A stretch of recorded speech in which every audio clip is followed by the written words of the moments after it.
जय हिंद दोस्तों, मैं सुमित प्रताप आपका अपना चैनल बिफोर द एग्ज़ाम में स्वागत करते हैं।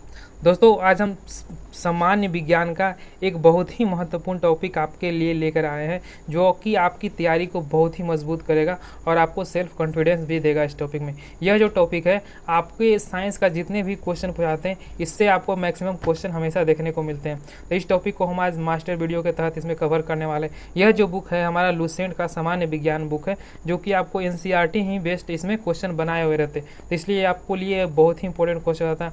और इसमें जितने भी आपको क्वेश्चन दिए गए, जैसे कि इसमें 95% 90 प्लस से 95 प्लस के बीच में आपको टोटल इसमें प्रीवियस ईयर क्वेश्चन देखिए। इसमें जितने भी क्वेश्चन दिए गए सारे इसमें प्रीवियस ईयर क्वेश्चन दिए गए।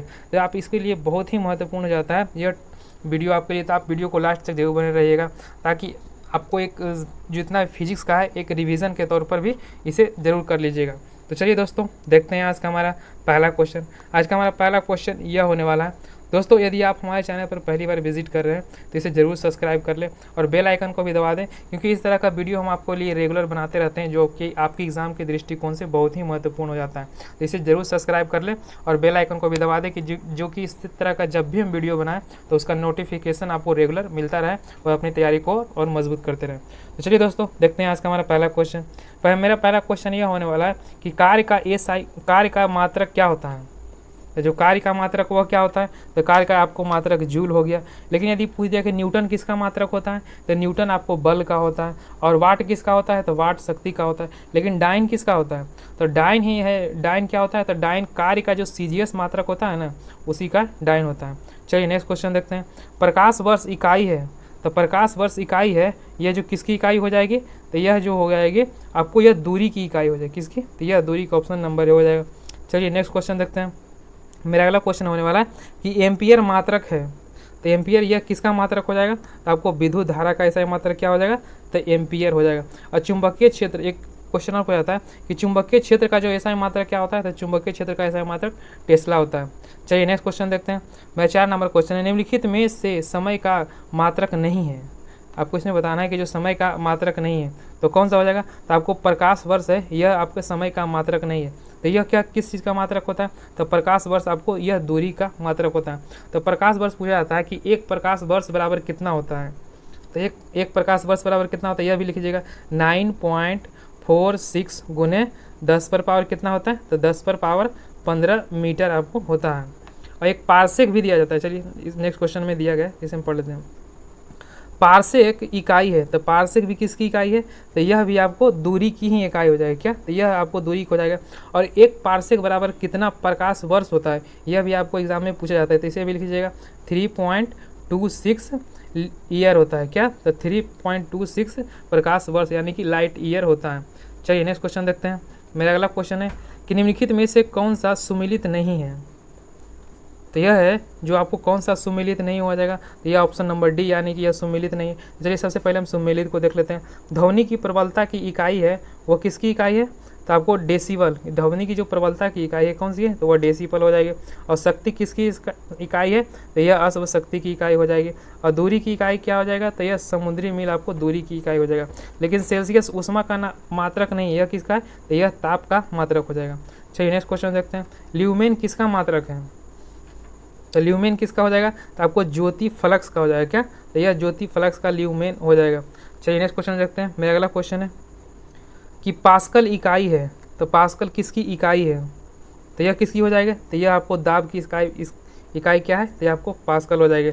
और आर्द्रता को हम किस में मापते हैं, तो आर्द्रता को आप लोग बताइएगा किस में आर्द्रता को मापा जाता है, क्योंकि यह भी क्वेश्चन आपको बहुत बार पूछा जाता है। और वर्षा को किस में मापते हैं, तो वर्षा को आपको रेन गेज में मापते हैं। और तापमान को आपको सेंटीग्रेड में, फ़ारेनहाइट में, इसमें आपको तापमान को मापते हैं। नेक्स्ट क्वेश्चन देखते हैं। कैंडेला मात्रक है, तो कैंडेला किसका मात्रक हो जाएगा, तो आपको ज्योति क्या है, तो ज्योति तीव्रता का जो ऐसा मात्रक क्या हो जाएगा, तो यह कैंडेला हो जाएगा। लेकिन ज्योति फ्लक्स का क्या हो जाएगा, तो ज्योति फ्लक्स का ल्यूमेन हो जाएगा। यह आप जरूर याद रखिएगा दोनों, क्योंकि सेम ही लगता है। नेक्स्ट क्वेश्चन देखते हैं कि यंग प्रत्यास्था गुणांक का ऐसा मात्रक क्या है। इसमें देखिए आपको जितने भी क्वेश्चन आपको दिए जा रहे हैं सारे आपको इसमें प्रीवियस ईयर ही क्वेश्चन मिलेंगे। तो यह वीडियो आपके लिए बहुत ही इंपॉर्टेंट हो जाता है। तो यह वीडियो को आप जरूर एक बार देख लीजिएगा, यदि आपका नज़दीकी में एग्जाम होने वाला है तो यह वीडियो आपके लिए बहुत ही इंपॉर्टेंट हो जाता है। तो यह क्या हो जाएगा, तो यंग प्रत्यास्था गुणांक का जो ऐसा ही मात्रक क्या हो जाएगा, तो यह हो जाएगा न्यूटन पर मीटर स्क्वायर हो जाएगा। नेक्स्ट क्वेश्चन देखते हैं, निम्नलिखित युग्मों में से किन भौतिक राशियों के समान विमाएँ सूत्र नहीं होती है? तो वो किसकी जो विमाएँ सूत्र होती समान नहीं होती है? तो यह हो जाएगा आपका ऑप्शन नंबर ए, बल एवं दाब की जो है ये इसकी विमाएँ समान नहीं होती है। लेकिन समान किसकी होती है? तो कार्य और एवं ऊर्जा का होता है, भार और बल का होता है, और आवेग और संवेग का जो मात्रक, जो बीमा मात्रक होता है, जो MLT इनवर्स ऐसी करके लिखा हुआ रहता है, वो यह समान होता है। नेक्स्ट क्वेश्चन देखते हैं, अदिश राशि है, तो अदिश राशि इसमें कौन सी हो जाएगी? तो यह आपको ऊर्जा इसमें अदिश राशि दी गई है, लेकिन आपको संवेग हो गया, बल, आघूर्ण, यह सब क्या है? तो आपको यह सदिश राशियाँ हो जाएगी। चलिए नेक्स्ट क्वेश्चन देखते हैं। मेरा अगला क्वेश्चन है, निम्नलिखित में से सदिश राशि कौन है? तो इसमें सदिश राशि कौन हो जाएगा? तो इसमें ऑप्शन नंबर ए यानी कि वेग आपको सदिश राशि है, बाकी द्रव्यमान, समय, लंबाई, ये सब क्या है? तो ये अदिश राशियाँ हैं। नेक्स्ट क्वेश्चन देखते हैं, पदार्थ में संवेग और वेग के अनुपात से कौन सी भौतिक राशियाँ प्राप्त की जाती है? तो वह किसकी कौन सी भौतिक राशियाँ प्राप्त की जाती है? तो आपको द्रव्यमान यह प्राप्त किया जाता है, किसके? तो पदार्थ के संवेग और वेग के अनुपात से। नेक्स्ट क्वेश्चन देखते हैं, अब बल की जो प्राप्ति होती है, बल का जो फॉर्मूला होता है क्या होता है? तो F बराबर क्या होता है? तो ma होता है। नेक्स्ट क्वेश्चन देखते हैं। अगला क्वेश्चन है कि शून्य में स्वतंत्र रूप से गिरने वाली वस्तु की क्या समान होती है? यह क्वेश्चन आपके लिए बहुत ही इंपॉर्टेंट है, इसे आप जरूर याद रखिएगा। तो यह क्या हो जाएगा? तो इसका त्वरण समान होता है क्या? तो यह त्वरण समान त्वरण से गिरती है, ना कि यह समान गति से गिरती है। आप यह जरूर याद रखिएगा, किससे? तो यह समान त्वरण से गिरती है। नेक्स्ट क्वेश्चन देखते हैं कि जब 2 kg वाले द्रव्यमान पर 5 न्यूटन का बल लगाया जाता है तो उत्पन्न होने वाला त्वरण क्या होता है? तो जो बल का फार्मूला क्या होता है हमें अभी नहीं बताया था। F बराबर क्या होता है? तो F बराबर ma होता है। तो m इसमें क्या होता है? तो m इसमें आपको द्रव्यमान हो जाता है, और ये क्या होता है? तो ये इसको त्वरण हो गया, और F क्या हो गया? तो F बल हो गया। यदि आप इस सूत्र पर आप ये सीधे पुट कर देते हैं तो F बराबर देख लीजिए, पुट करते हैं तो F बराबर क्या हो गया? तो F बराबर आपका 5 हो गया, और m कितना दिया गया है? तो m आपको 2 दिया गया है। अब हमको निकालना क्या है? तो हमको इसमें आपको त्वरण निकालना है, यानी कि a का मान निकालना है। तो इसको अभी देखो कैलकुलेट कीजिएगा तो 5/2 हो जाएगा। तो इसका ऐसा इसका आंसर क्या हो जाएगा? तो इसका आंसर जो आपको हो जाएगा ऑप्शन नंबर है, यानी कि 2.5 मीटर पर सेकंड स्क्वायर। आप ये जो लास्ट में दिया मात्रक रहता है उससे भी आप जरूर ध्यान रखिएगा। इसमें भी आपको 2.5 ही दिया गया है, लेकिन इसमें मात्रक चेंज है। तो त्वरण का जो इसमें मात्रक दिया है, जो कहेगा निकालने के लिए उसी का लास्ट में मात्रक दिया हुआ रहता है। तो त्वरण का हमारा मात्रक क्या होता है? मीटर पर सेकंड स्क्वायर होता है। इसके लिए इसका आंसर क्या हो गया? ऑप्शन नंबर ए हो गया। चलिए नेक्स्ट क्वेश्चन देखते हैं। मेरा अगला क्वेश्चन होने वाला है, किसी भी अस्थिर या गतिशील वस्तु की स्थिति और दिशा में तब तक कोई परिवर्तन नहीं होता तब तक उस पर कोई बाह्य बल सक्रिय ना हो। यह कौन सा नियम कहता है? तो यह न्यूटन का कौन सा नियम कहेगा? तो यह आपको न्यूटन का प्रथम नियम हो जाएगा, यानी कि ऑप्शन नंबर ए हो जाएगा। न्यूटन का प्रथम नियम यह कहता है कि आप किसी भी वस्तु पर जब तक उसे बाह्य बल या उस पर कोई बल कार्य नहीं करता है तो वो अपनी स्थिति में ही बनी रहती है।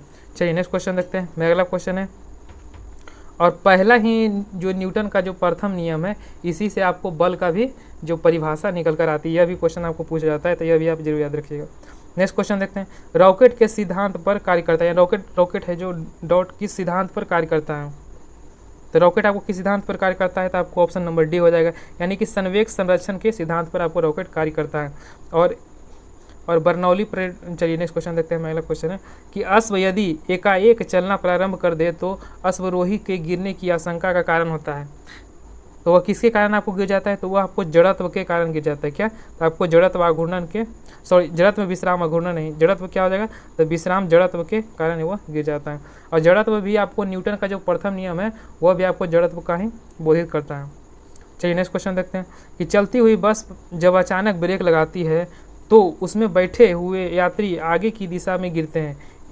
इसको किसके द्वारा समझाया जा सकता है? तो यह किसके द्वारा आपको समझाया जा सकता है? तो यह आपको न्यूटन का प्रथम नियम के समझाया जाता है। हम अभी ही आपको बता दिए थे।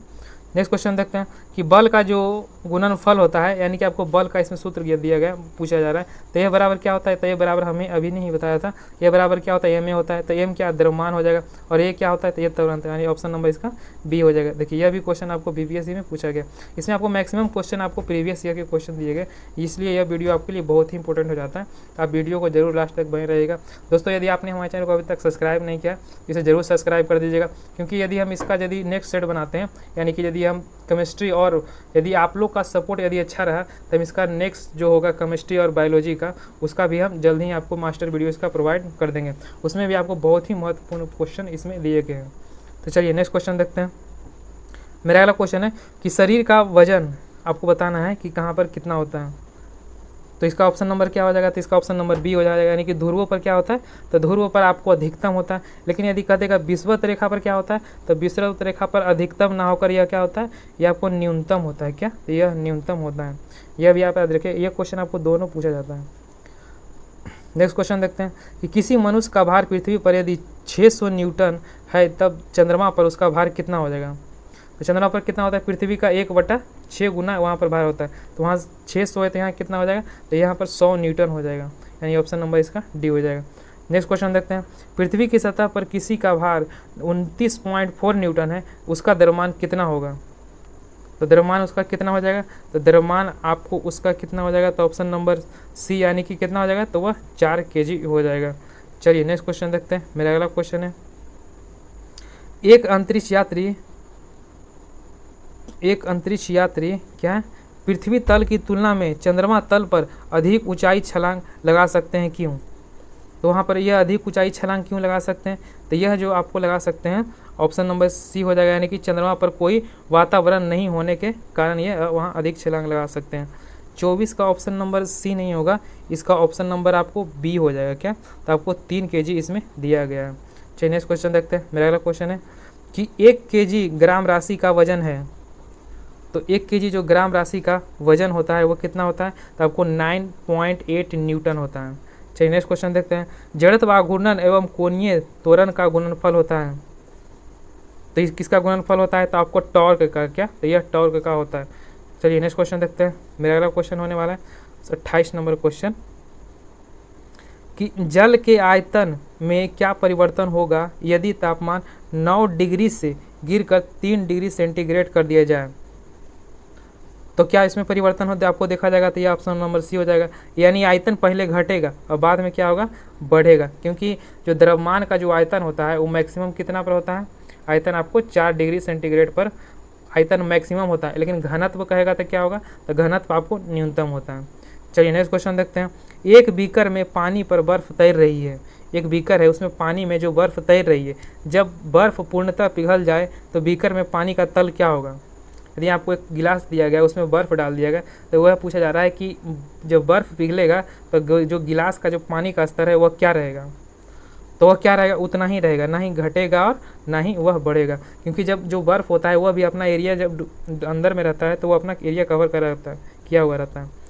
चलिए नेक्स्ट क्वेश्चन देखते हैं, कि जब किसी बोतल में पानी भरा जाता है और उसके जमने दिया जाता है तो बोतल टूट जाती है, क्यों।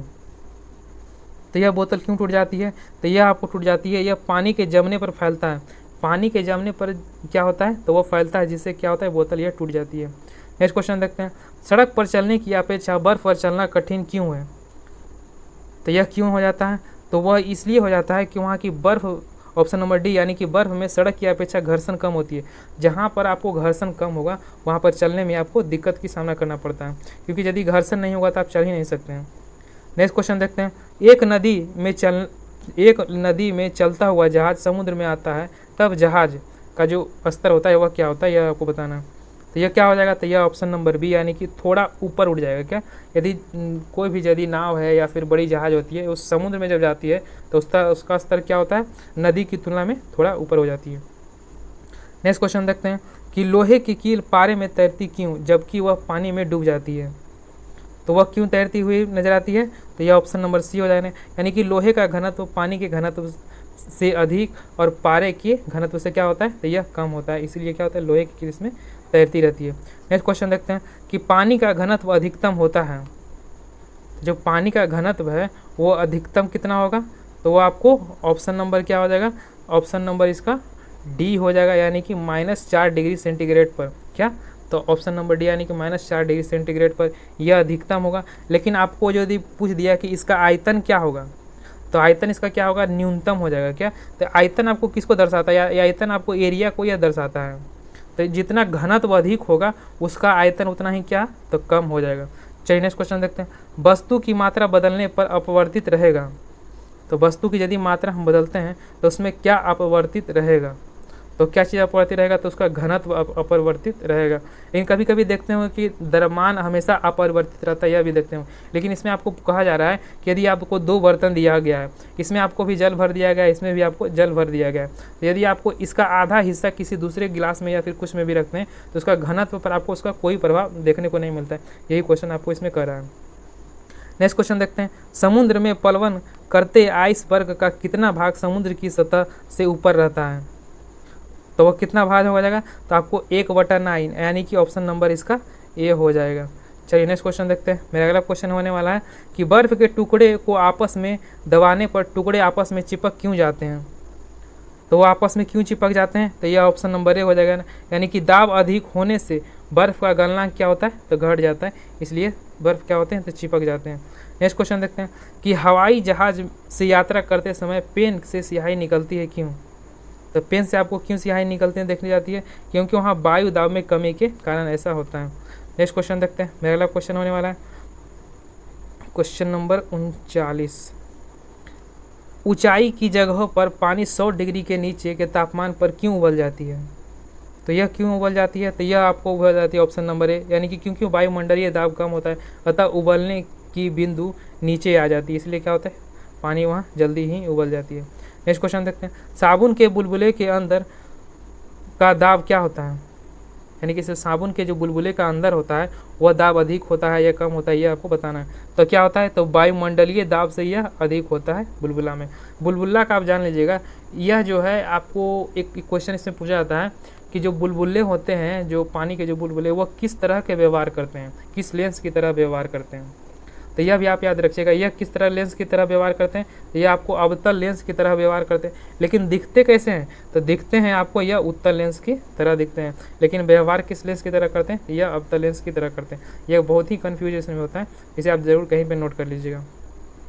नेक्स्ट क्वेश्चन देखते हैं कि वायु दाब मापी की रीडिंग में अचानक गिरावट इस बात का संकेत है कि मौसम कैसा रहेगा, तो मौसम जो आपको कैसा रहेगा, तो तूफानी होने की संभावना होती है।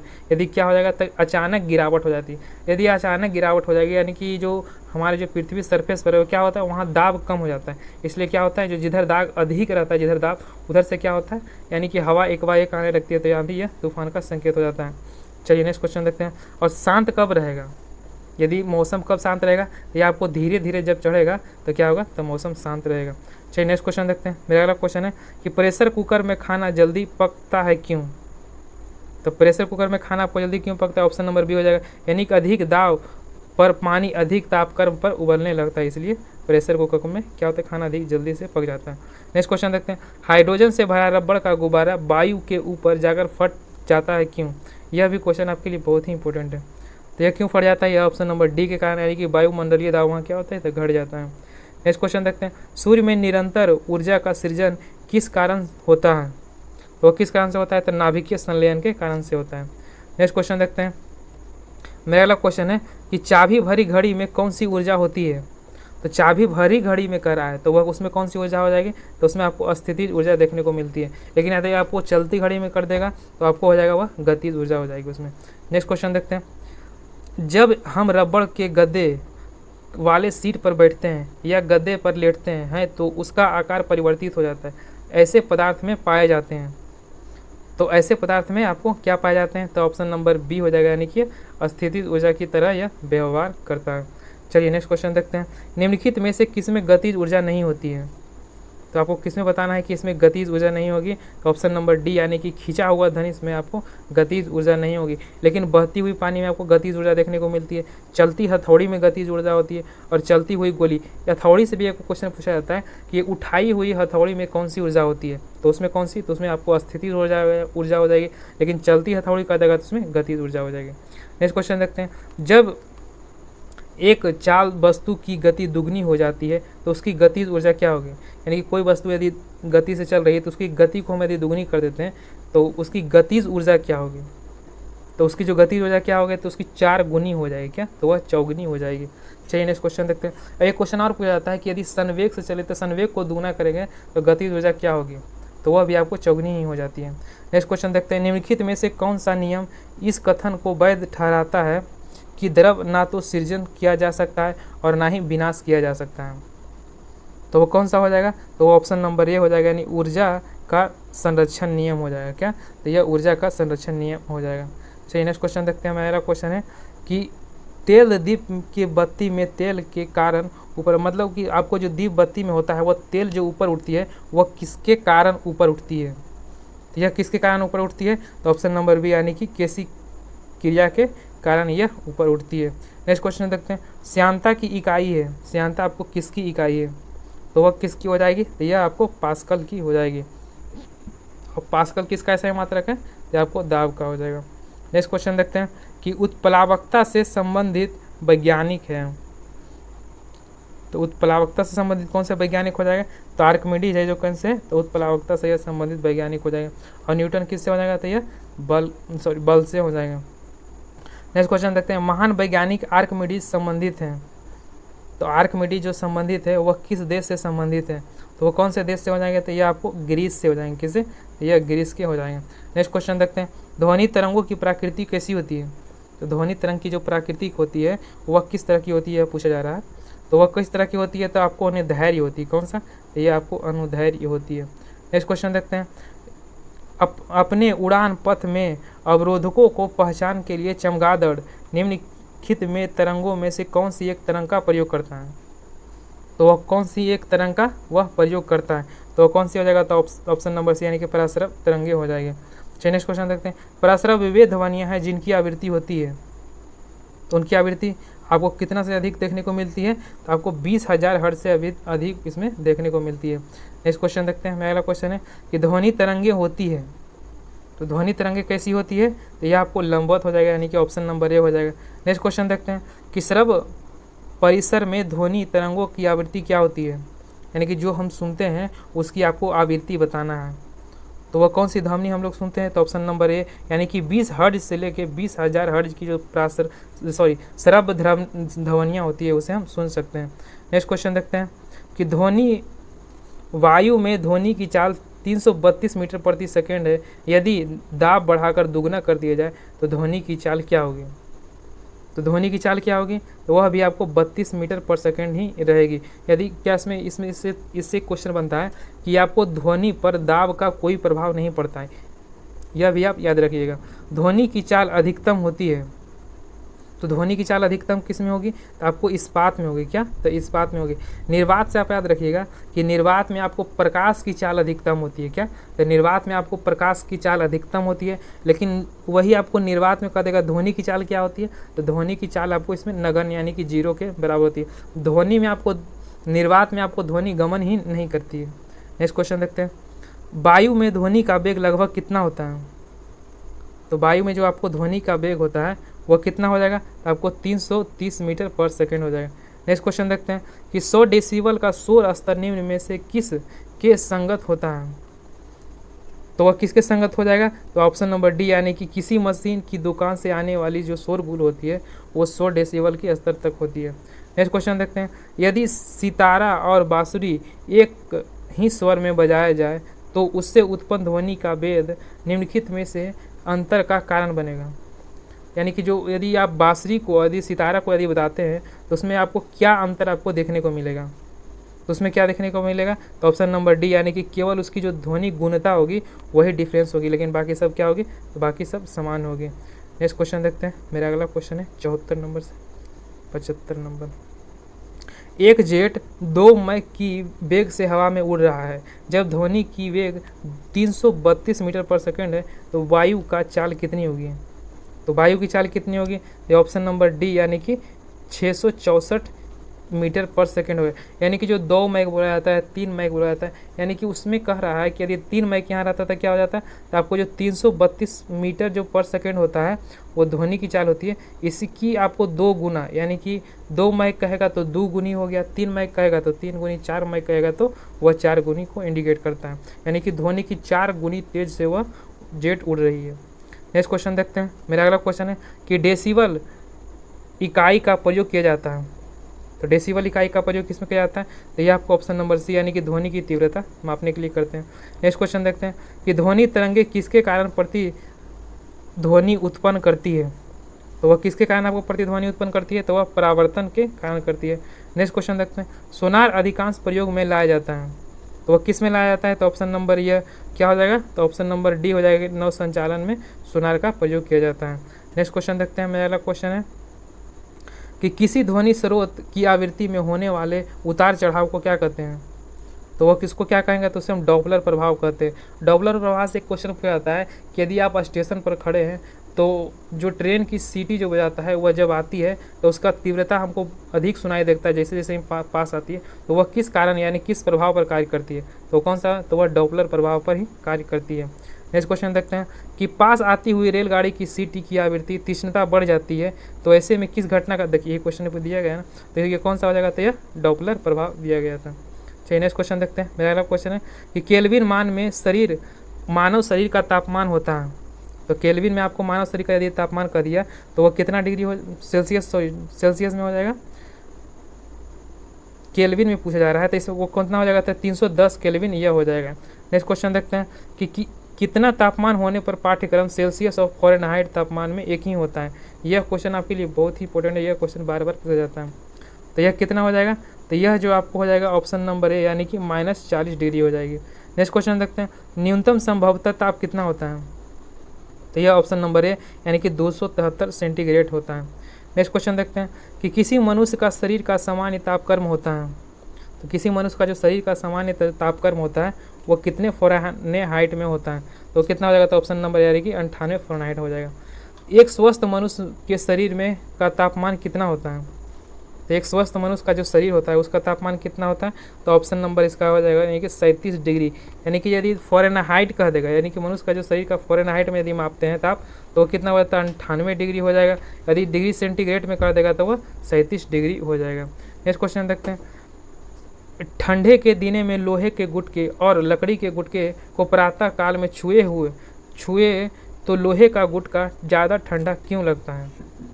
तो वह क्यों लगता है? तो ऑप्शन नंबर बी यानी कि लकड़ी की तुलना में लोहा का जो ऊष्मा अच्छा का चालक है, यानी कि जो लोहा है जो लकड़ी की तुलना में ऊष्मा का अच्छा चालक होता है इसलिए। नेक्स्ट क्वेश्चन देखते हैं, आणविक संचालन के द्वारा ऊष्मा का संचालन क्या कहलाता है? तो वह क्या कहलाता है? तो ऑप्शन नंबर बी यानी कि वह संवहन कहलाता है। और प्रकीर्णन से आप एक बात याद रखिएगा कि जो आकाश जो हमारा नीला दिखता है वह किसके कारण दिखता है? तो वह आपको प्रकीर्णन के कारण ही दिखता है। नेक्स्ट क्वेश्चन देखते हैं कि निम्नलिखित द्रवों में कौन सा ऊष्मा का बहुत अच्छा चालक है? तो आपको निम्नलिखित में से ही पूछा जा रहा है, तो कौन हो जाएगा? तो आपको ऑप्शन नंबर ए यानी कि पारा हो जाएगा। नेक्स्ट क्वेश्चन देखते हैं कि समान मोटाई के कपड़े के 2 परतें उसके दोगुना मोटाई के कपड़े की एक परत से अधिक ऊष्मा आवरण प्रदान करती है, इसका क्या कारण है? तो इसका क्या कारण हो जाएगा? तो इसका हो जाएगा कारण आपको ऑप्शन नंबर ए यानी कि दोनों परतों के बीच संपुटी वायु के कारण हो जाएगी। नेक्स्ट क्वेश्चन देखते हैं, मेरा अगला क्वेश्चन है कि ग्रीष्म काल में हमें सफ़ेद वस्त्र धारण करने की सलाह दी जाती है, क्यों? तो क्यों जाती है? तो ऑप्शन नंबर सी हो जाएगा, यानी कि सफ़ेद वस्त्र ताप को कम और अवशोषण करती है इसलिए आपको दिया जाता है। नेक्स्ट क्वेश्चन देखते हैं, मेरा अगला क्वेश्चन होने वाला है कि 91 क्वेश्चन है कि न्यूनतम तापमानों का अनुप्रयोग होता है। जो न्यूनतम तापमान का जो अनुप्रयोग होता है वो कहाँ पे होता है? तो ऑप्शन नंबर डी हो जाएगा, यानी कि अंतरिक्ष यात्रा, चुंबकीय प्रोत्थापन में या दूरी मिति में इसका प्रयोग किया जाता है। नेक्स्ट क्वेश्चन देखते हैं, तेज हवा वाली यात्रा में ओस नहीं बनती है, क्यों? तो वह क्यों नहीं बनती है? तो ऑप्शन नंबर ए हो जाएगा, यानी कि बाष्पीकरण की दर तेजी होने के कारण उसमें नहीं बन पाती है। नेक्स्ट क्वेश्चन देखते हैं कि ठोस कपूर से कपूर वाष्प बनाने की जो प्रक्रिया होती है उसे हम क्या कहते हैं? तो उसे क्या कहते हैं? तो उसे हम ऊर्ध्वपातन कहते हैं। नेक्स्ट क्वेश्चन देखते हैं कि मनुष्य आर्द्रता से परेशान महसूस करता है, इसका निम्नलिखित में से उपयुक्त कारण है।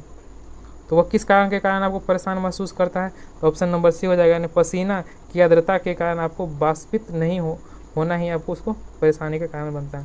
नेक्स्ट क्वेश्चन देखते हैं, किसी द्रव का उसके क्वथनांक से पूर्व उसके वाष्प में बदलने की प्रक्रिया को क्या कहते हैं? तो उस प्रक्रिया को हम क्या कहते हैं? तो वाष्पीकरण कहते हैं। नेक्स्ट क्वेश्चन देखते हैं, पहाड़ों पर पानी निम्नलिखित तापमान पर उबलने लगता है, तो वो कितने तापमान पर उबलने लगता है? तो पहले भी कोई इस तरह क्वेश्चन रिपीट किया गया था, उसका सिर्फ आपको वर्ड इसमें चेंज कर दिया गया है। तो किसके कारण से? तो आपको 100 डिग्री सेंटीग्रेड कम होने पर ही पहाड़ी में जो क्या होता है, तो पानी उबलने लगती है। नेक्स्ट क्वेश्चन देखते हैं। मेरा अगला क्वेश्चन है कि भाप से हाथ अधिक जलता है अपेक्षाकृत उबलते जल से क्यों नहीं। तो भाप से जो अधिक जलता है वो किसके कारण जलता है, तो यह जो आपको जलता है ऑप्शन नंबर ए, यानी कि भाप में जो गुप्त ऊष्मा अधिक होने के कारण। ऊष्मा गतिकी का प्रथम नियम किस अवधारणा की पुष्टि करता है, तो वह किस अवधारणा की पुष्टि करता है, तो आपको ऑप्शन नंबर ए हो जाएगा, यानी कि ऊर्जा जो संरक्षण है उसी का यह पुष्टि करता है। चलिए नेक्स्ट क्वेश्चन देखते हैं। मेरा क्वेश्चन है कि प्रकाश तरंग किस प्रकार की तरंग है, तो प्रकाश तरंग आपको किस प्रकार की तरंग हो जाएगी, तो यह आपको अनुप्रस्थ तरंगे हो जाएगी। नेक्स्ट क्वेश्चन देखते हैं। लेकिन अनुदैर्ध्य तरंगे कौन सी थी, तो ध्वनि तरंगे आपको अनुदैर्ध्य तरंगे थी। नेक्स्ट क्वेश्चन देखते हैं। प्रकाश विकिरणन की प्रकृति कैसी होती है, तो जो प्रकाश विकिरणन है उसकी प्राकृतिक आपको किस तरह को देखने को मिलती है, तो कैसी रहेगी, तो ऑप्शन नंबर सी, यानी कि तरंग एवं कणों की दोनों की क्या होती है, तो आपको ये इसमें समान हो जाएगी। दोस्तों हमने यहाँ तक आपको 100 क्वेश्चन कंप्लीट करा दिया है। यह वीडियो आपको किस तरह का लग रहा है, यदि आप अच्छा लग रहा है, यदि आपको यह वीडियो अच्छा लग रहा है तो इसे ज़रूर लाइक करें। और अब अभी तक यदि आपने सब्सक्राइब नहीं किया है इसे ज़रूर सब्सक्राइब कर लें, क्योंकि इसका वीडियो जो नेक्स्ट वीडियो हम केमिस्ट्री का हो जाएगा और फिर बायोलॉजी का इसका हम वीडियो बना देंगे। तो जब भी हम बनाएं तो यदि हम उसे अपलोड करेंगे तो उसका नोटिफिकेशन आपको सबसे पहले मिलता रहेगा। तो आप चैनल को सब्सक्राइब नहीं किए तो इसे ज़रूर सब्सक्राइब कर दें। यदि आपने अभी तक लाइक नहीं किया है तो इसे ज़रूर लाइक कर दीजिएगा, क्योंकि लाइक करने से यह हमको मिलता है कि दूसरा यदि वीडियो का रिकमेंडेशन, यानी कि जो आप यदि वीडियो देखते हैं तो उसका नीचे में जो वीडियो आता है लाइक करने से वही होता है कि दूसरा कोई रिकमेंड करता है कि यह अच्छा वीडियो है, इसे आप भी जरूर देखिएगा। नेक्स्ट क्वेश्चन देखते हैं। मेरा अगला क्वेश्चन होने वाला है, मेरा 100 नंबर क्वेश्चन हो गया। दोस्तों यदि आप अगला वीडियो में कोई सुधार करना चाहते हैं कि दोस्त सर आप इस तरीके से भी पढ़ा सकते हैं, तो उसमें हम जरूर उसमें इम्प्रूवमेंट करेंगे और इसे और बेटर बनाने की कोशिश करेंगे। चलिए नेक्स्ट क्वेश्चन देखते हैं। क्योंकि मास्टर वीडियो में आपको कोई भी इसमें सोल्यूशन कराता नहीं है, हमसे जितना सोल्यूशन हो सकता है हम इसमें कराते भी जाते हैं कि आपके लिए बहुत ही बेनिफिट हो और अपने एग्ज़ाम के लिए आप अधिक तैयारी करें और अपने एग्ज़ाम जो आपकी तैयारी है उसे और मजबूत कर लें।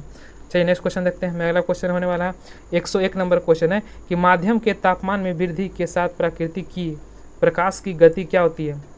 जो प्रकाश की गति होती है वह क्या होती है, तो ऑप्शन नंबर ए, यानी कि वह बढ़ती है।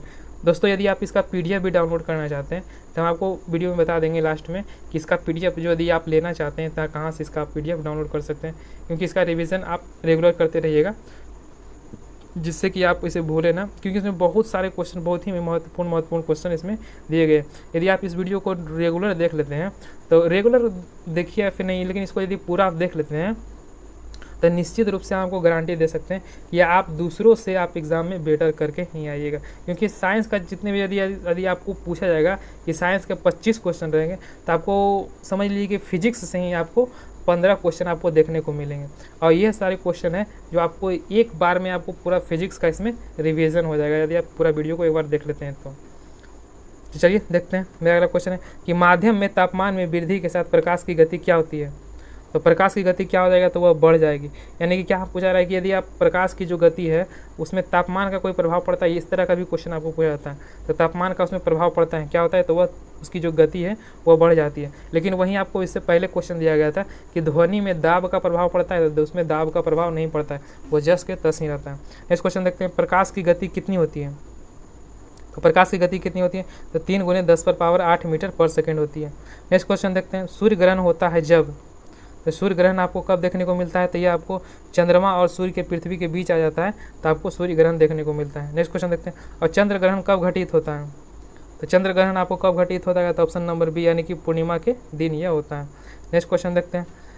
और चंद्र ग्रहण तो आपको पूर्णिमा का दिन होगा, लेकिन सूर्य ग्रहण कब लगता है, तो सूर्य ग्रहण आपको अमावस्या के दिन लगता है। यह भी आप याद रख सकते हैं। नेक्स्ट क्वेश्चन देखते हैं कि उचित रीति से कटे हीरे का असाधारण चमक का आधारभूत कारण यह है।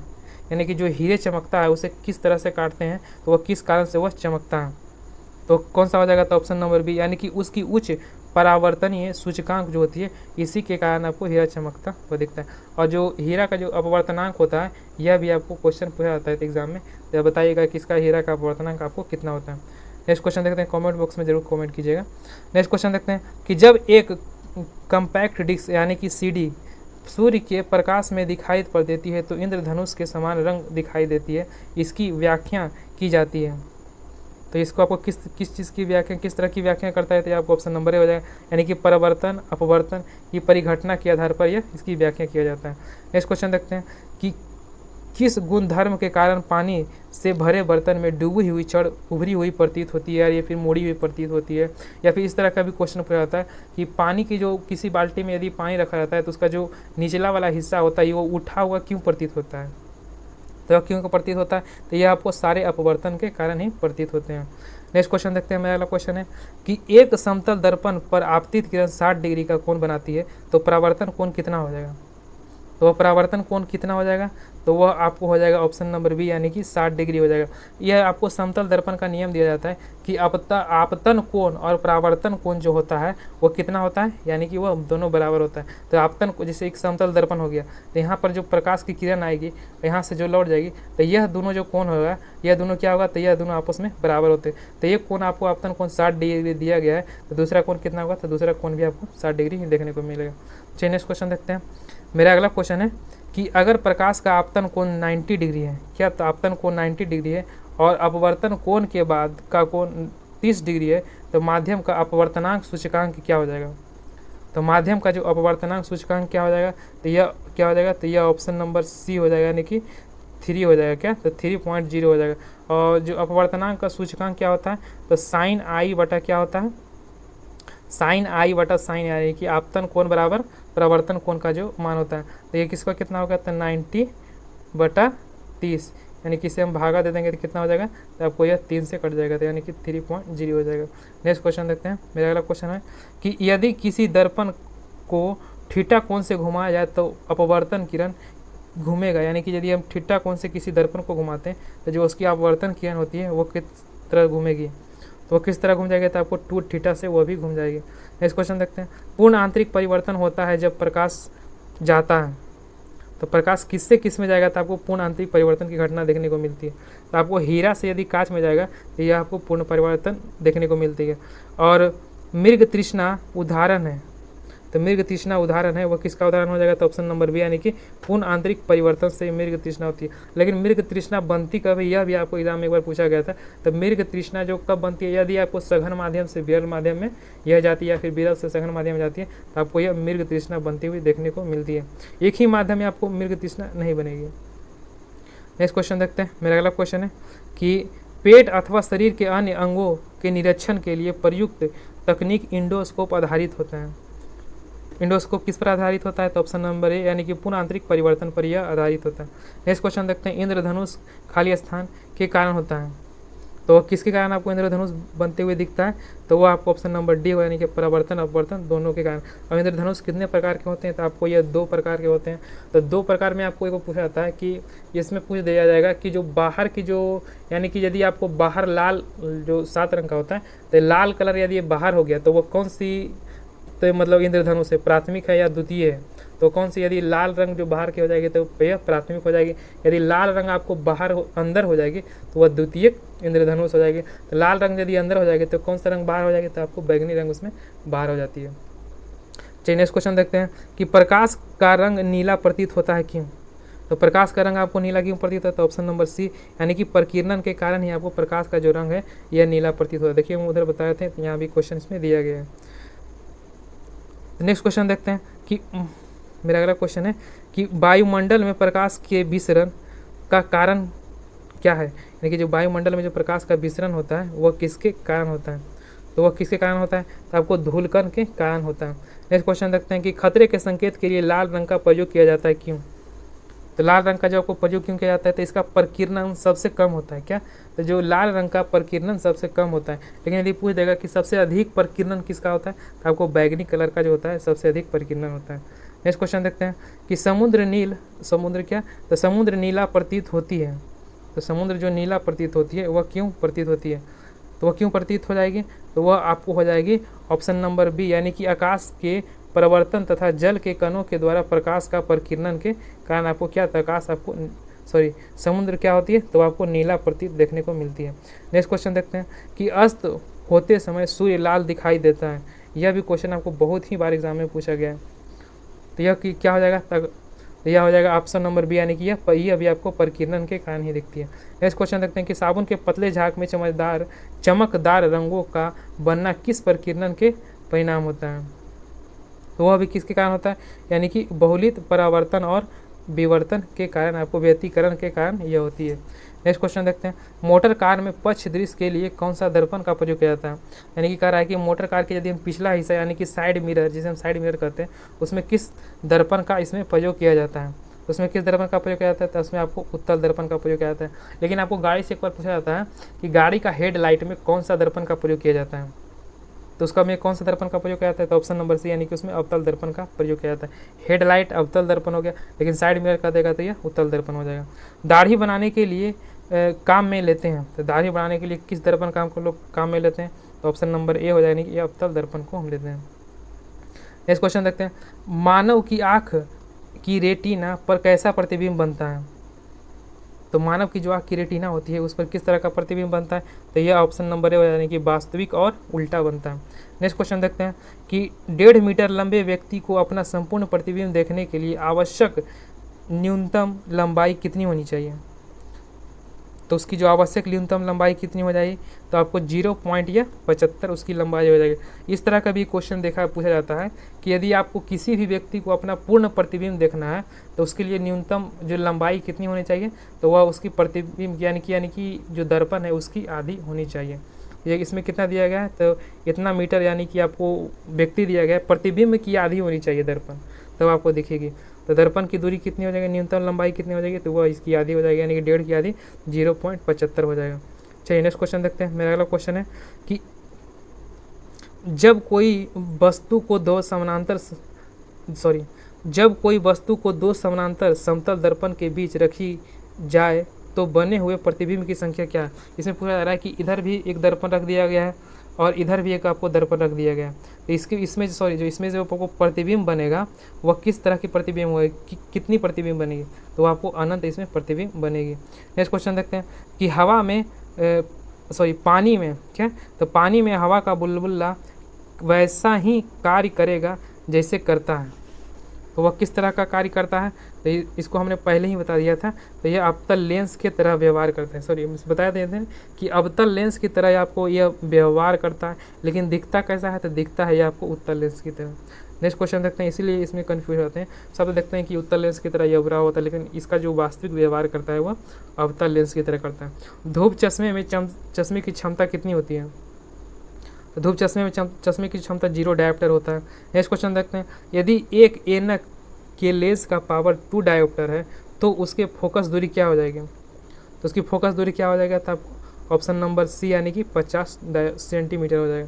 नेक्स्ट क्वेश्चन देखते हैं, किसी पारदर्शी वस्तु का रंग या उस रंग के कारण होता है तो वह किसके रंग के कारण आपको यह देखने को मिलता है? तो वह जो जितना परिवर्तन नहीं करता है, तो जिस रंग का वह क्या करता है, अवशोषण कर लेता है, वही रंग वह देख पाता है, लेकिन बाकी सबको क्या करता है? तो परिवर्तित कर देता है। नेक्स्ट क्वेश्चन देखते हैं। मेरा अगला क्वेश्चन होने वाला है क्वेश्चन नंबर 3, यानी कि लाल कांच को अधिक ताप पर गर्म करने पर वही दिखेगा। लाल कांच को हम अधिक ताप पर यदि गर्म करेंगे तो उसका कलर हमको किस तरह का वह देखने को मिलेगा? तो वह किस तरह का, ये आपको हरा देखने को मिलेगा। नेक्स्ट क्वेश्चन देखते हैं, प्रकाश का रंग निश्चित किया जाता है। यदि प्रकाश का यदि हम रंग चाहते हैं कि उसी रंग का यह निश्चित किया जाए तो उसे क्या करेंगे? तो उसको क्या करेंगे? तो ऑप्शन नंबर से, यानी कि तरंगदैर्घ्य के द्वारा हम उसे निश्चित कर सकते हैं। 3 रंग मूल रंग है, यह क्वेश्चन बहुत ही अधिक बार पूछा जाता है हर एक एग्जाम में कि जो मूल रंग है वह कौन कौन से मूल रंग होते हैं? तो कौन होते हैं? तो ऑप्शन नंबर बी हो जाएगा, यानी कि नीला, हरा और लाल है जो आपको कौन सा, तो मूल रंग है, या फिर इसे प्राथमिक रंग भी से कहते हैं। सबसे कम तरंगदैर्घ्य वाला प्रकाश होता है, तो सबसे कम जो तरंगदैर्घ्य होता है वह किसका होता है? तो आपको बैगनी का सबसे कम तरंगदैर्घ्य होता है, लेकिन सबसे अधिक कह देगा तो वह किसका होता है? आपको लाल का होता है। नेक्स्ट क्वेश्चन देखते हैं, जब प्रकाश के लाल, हरा, नीला रंग को समान अनुपात में मिलाया जाता है तो परिणाम क्या होता है? यदि इसमें इस तरह का भी क्वेश्चन पूछा जाता है कि यदि प्राथमिक रंग को समान अनुपात में मिलाते हैं तो हमको किस तरह का रंग आपको देखने को मिलेगा? तो कौन सा हो जाएगा? तो आपको सफ़ेद यह हो जाएगा। नेक्स्ट क्वेश्चन देखते हैं कि कैमरे में किस प्रकार का लेंस का उपयोग किया जाता है? तो कैमरे में किस प्रकार का लेंस का उपयोग किया जाता है? तो यह आपको अवतल लेंस के उपयोग किया जाता है, और दाढ़ी बनाने के लिए यह अवतल हो गया था। नेक्स्ट क्वेश्चन देखते हैं कि आइरिस का कार्य क्या काम होता है, यानी कि उसका काम क्या होता है आइरिस का, तो उसका कार्य क्या होता है, तो ऑप्शन नंबर ए हो जाएगा, यानी कि आँख में जाने वाली प्रकाश की मात्रा को नियंत्रित करता है। नेक्स्ट क्वेश्चन देखते हैं, निकट दृष्टि दोष से पीड़ित व्यक्ति के चश्मे का प्रयोग किया जाता है, तो कौन सी चश्मा का प्रयोग किया जाता है, तो आपको अवतल लेंस का इसमें प्रयोग किया जाता है। नेक्स्ट क्वेश्चन देखते हैं, इसमें आपको ट्रिक के तहत भी इसे याद कर सकते हैं। दूर दृष्टि लेंस में किसका, यानी कि दूर, यदि हम आपको दूर लिखते हैं तो क्या हो जाएगा, तो आपको दूर दृष्टि दोष, यानी कि जितना दूर लिखे तो इसमें कितना आएगा, तो इसमें 2 डिजिट हो गया, तो दूर में 3 डिजिट वाला लेंस लगेगा और 3 जो डिजिट रहेगा उसमें 4 डिजिट वाला लेंस लगेगा, तो दूर 2 डिजिट का हो गया था, यानी कि उसमें उत्तल लेंस लगेगा, और 3 डिजिट कितना हो गया, तो निकट दृष्टि दोष में कितना डिजिट है, तो इसमें 3 डिजिट हो गया था, इसमें आपको अवतल लेंस लगता है। चलिए नेक्स्ट क्वेश्चन देखते हैं कि दूर दृष्टि निवारण के लिए काम में लेते हैं, तो आपको किस लेंस का काम में लेते हैं, तो इसमें आपको 2 डिजिट दिया गया, तो आपको कौन 3 डिजिट वाला आंसर हो जाएगा, यानी कि उत्तल लेंस हो जाएगा। नेक्स्ट क्वेश्चन देखते हैं कि दूरबीन का आविष्कार किया गया था, दूरबीन का जो आविष्कार किया गया था वह किसके द्वारा किया गया था, यह किसके द्वारा किया गया था, तो ऑप्शन नंबर यानी कि यह गैलीलियो के द्वारा किया गया था। नेक्स्ट क्वेश्चन देखते हैं, मेरा अगला क्वेश्चन होने वाला है 40 नंबर क्वेश्चन। दोस्तों यदि आपने हमारे चैनल को अभी तक सब्सक्राइब नहीं किया है तो इसे जरूर सब्सक्राइब कर लीजिएगा और बेल आइकन को भी दबा दीजिएगा, जिससे कि हम जो अगला वीडियो लाएंगे केमिस्ट्री और बायोलॉजी का, उसका नोटिफिकेशन आपको मिले और इस वीडियो का लाभ उठा सके। उसमें भी आपको बहुत सारे प्रीवियस ईयर के बहुत ही मस्त इसमें क्वेश्चन दिए गए। यदि आप एग्ज़ाम से पहले ये वीडियो को देख के जाते हैं तो निश्चित रूप से आपको उसमें फ़ायदा होने वाला है, क्योंकि इसमें सारे क्वेश्चन आपको जो 95% क्वेश्चन आपको इसमें प्रीवियस ईयर के ही दिए गए हैं और क्वेश्चन आपको प्रीवियस ईयर के एग्जाम में बहुत ही रिपीट होते हैं। यदि आप सेट भी मारिएगा तो देखिएगा कि इसमें बहुत सारे क्वेश्चन आपको सेट में जस के तस यानी कि इसी तरह का क्वेश्चन भी आपको देखने को मिलता है। तो दोस्तों यदि आपने हमारे चैनल को सब्सक्राइब नहीं किया है तो इसे जरूर सब्सक्राइब कर दें, ताकि अगला वीडियो जब भी हम डालें तो उसका नोटिफिकेशन आपको सबसे पहले मिले और अपनी तैयारी को और मजबूत करें। दोस्तों यदि इसका आप PDF लेना चाहते हैं तो आप हमारे टेलीग्राम लिंक से जुड़ जाइए, हम उसका आपको डिस्क्रिप्शन बॉक्स में उसका लिंक दे देंगे, वहाँ से आपको ज्वाइन कर लीजिएगा, वहीं पे आपको इसका PDF भी हम अपलोड कर देंगे।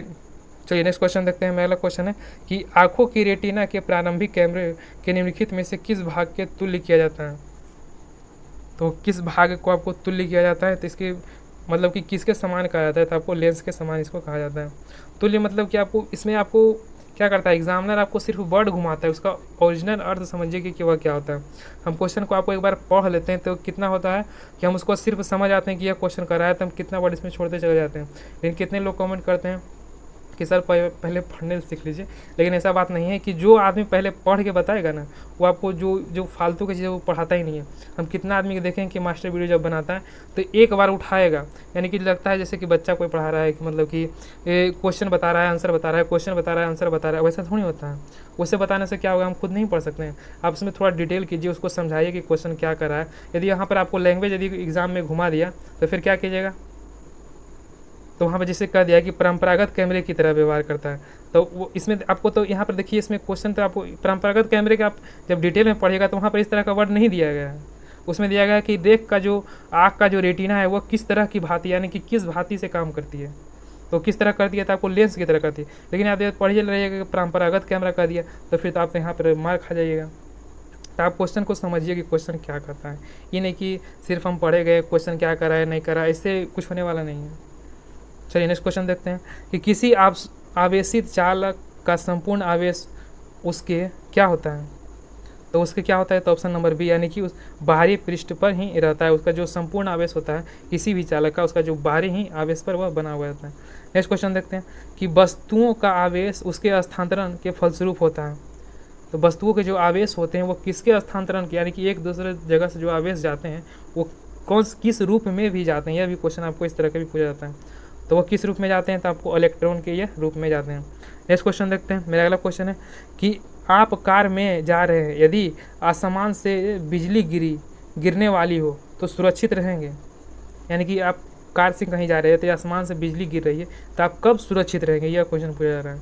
तो कब सुरक्षित रहेंगे? तो ऑप्शन नंबर ए, यानी कि कार की खिड़की को यदि आप बंद कर लेते हैं तो आप सुरक्षित रहेंगे। लेकिन कार की खिड़की को बंद करने पर क्यों सुरक्षित रहेंगे? यानी कि जो गोला होता है, यानी कि जो बंद दरवाजे के जो अंदर, यानी कि चारों तरफ से यदि बंद हो जाता है तो उसकी जो प्रतिरोधक क्षमता होती है ना, वो शून्य हो जाती है, यानी कि उसके अंदर का। इसीलिए क्या कहता है, जितने भी खिड़की उड़की उसमें होते हैं इसीलिए उसमें बंद करने के लिए कहा जाता है।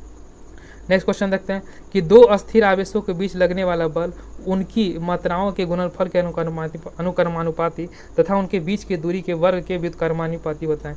यह नियम किसने दिया था, या फिर किस नियम को यह प्रदर्शित कर रहा है? ये कौन सा हो जाएगा? तो यह ऑप्शन नंबर सी, यानी कि कूलम नियम को यह प्रदर्शित कर रहा है। नेक्स्ट क्वेश्चन देखते हैं कि किसी विद्युत परिपथ में इकाई धन आवेश को एक बिंदु से दूसरे बिंदु तक ले जाने के लिए किया गया कार्य द्वारा मापा जाता है। उन बिंदुओं को बीच को क्या कहते हैं? तो जो दो बिंदुओं के बीच को हम क्या कहते हैं? तो उसे हम विभवांतर कहते हैं। नेक्स्ट क्वेश्चन देखते हैं। मेरा अगला क्वेश्चन है कि सर्वाधिक विद्युत चालकता वाला तत्व क्या है? सर्वाधिक विद्युत चालकता वाला तत्व क्या है? तो आपको चांदी हो जाएगा। नेक्स्ट क्वेश्चन देखते हैं, अति चालकता का लक्षण क्या होता है? तो अति चालकता का लक्षण क्या होता है? तो आपको उच्च क्या होता है? परागम्यता होता है। नेक्स्ट क्वेश्चन देखते हैं, अधातुएं विद्युत की कुचालक होती है क्यों? तो विद्युत की जो कुचालक वह क्यों होती है? तो ऑप्शन नंबर ए हो जाएगा, यानी कि उनमें मुक्त इलेक्ट्रॉन नहीं होती है, इसलिए क्या होता है? उसमें विद्युत की वह कुचालकता की गुण रहती है। नेक्स्ट क्वेश्चन देखते हैं, तांबा मुख्य रूप से विद्युत चालन के लिए प्रयोग किया जाता है क्यों? तो क्यों किया जाता है? ऑप्शन नंबर डी, यानी कि इसकी विद्युत प्रतिरोधकता निम्न होती है, इसीलिए इसका प्रयोग करते हैं। नेक्स्ट क्वेश्चन देखते हैं कि आपस में जुड़ी दो आवेश वस्तुओं के बीच विद्युत धारा नहीं बहती है यदि वह क्या हो जाएगी? तो वह आपको समान विभव पर यदि रहेगी तो उसमें आपको विद्युत धारा नहीं बहती है। चलिए नेक्स्ट क्वेश्चन देखते हैं। मेरा अगला क्वेश्चन होने वाला है कि प्रतिवर्ती धारा की दृष्टि धारा डीसी में परिवर्तित करने वाली युक्ति को क्या कहते हैं? यह भी क्वेश्चन आपके मैक्सिमम एग्जाम में पूछे जाते हैं, यह भी आपके लिए बहुत ही इंपॉर्टेंट हो जाता है कि प्रतिवर्ती धारा एसी को डीसी में परिवर्तित करने के लिए वह कौन सी युक्ति को कहते हैं, यानी कि वह कौन सी युक्ति है जिससे हम एसी को डीसी में परिवर्तित कर सकते हैं? तो वो कौन सी युक्ति हो जाएगी? तो रेक्टिफायर हो जाएगा। और रेक्टिफायर किसे कहते हैं पता है आपको? ये चार्जर जो हमारा होता है ना, उसी को हम रेक्टिफायर करते हैं, क्योंकि जो करंट आती है, जो बोर्ड में हम लोग करंट आती है वो एसी में आती है, लेकिन हम लोग को मोबाइल का किस तरह का चाहिए तो उसको डीसी में चाहिए, तो उसी को हम रेक्टिफायर कहते हैं। चलिए नेक्स्ट क्वेश्चन देखते हैं। मेरा अगला क्वेश्चन होने वाला है कितना? तो 52 नंबर क्वेश्चन।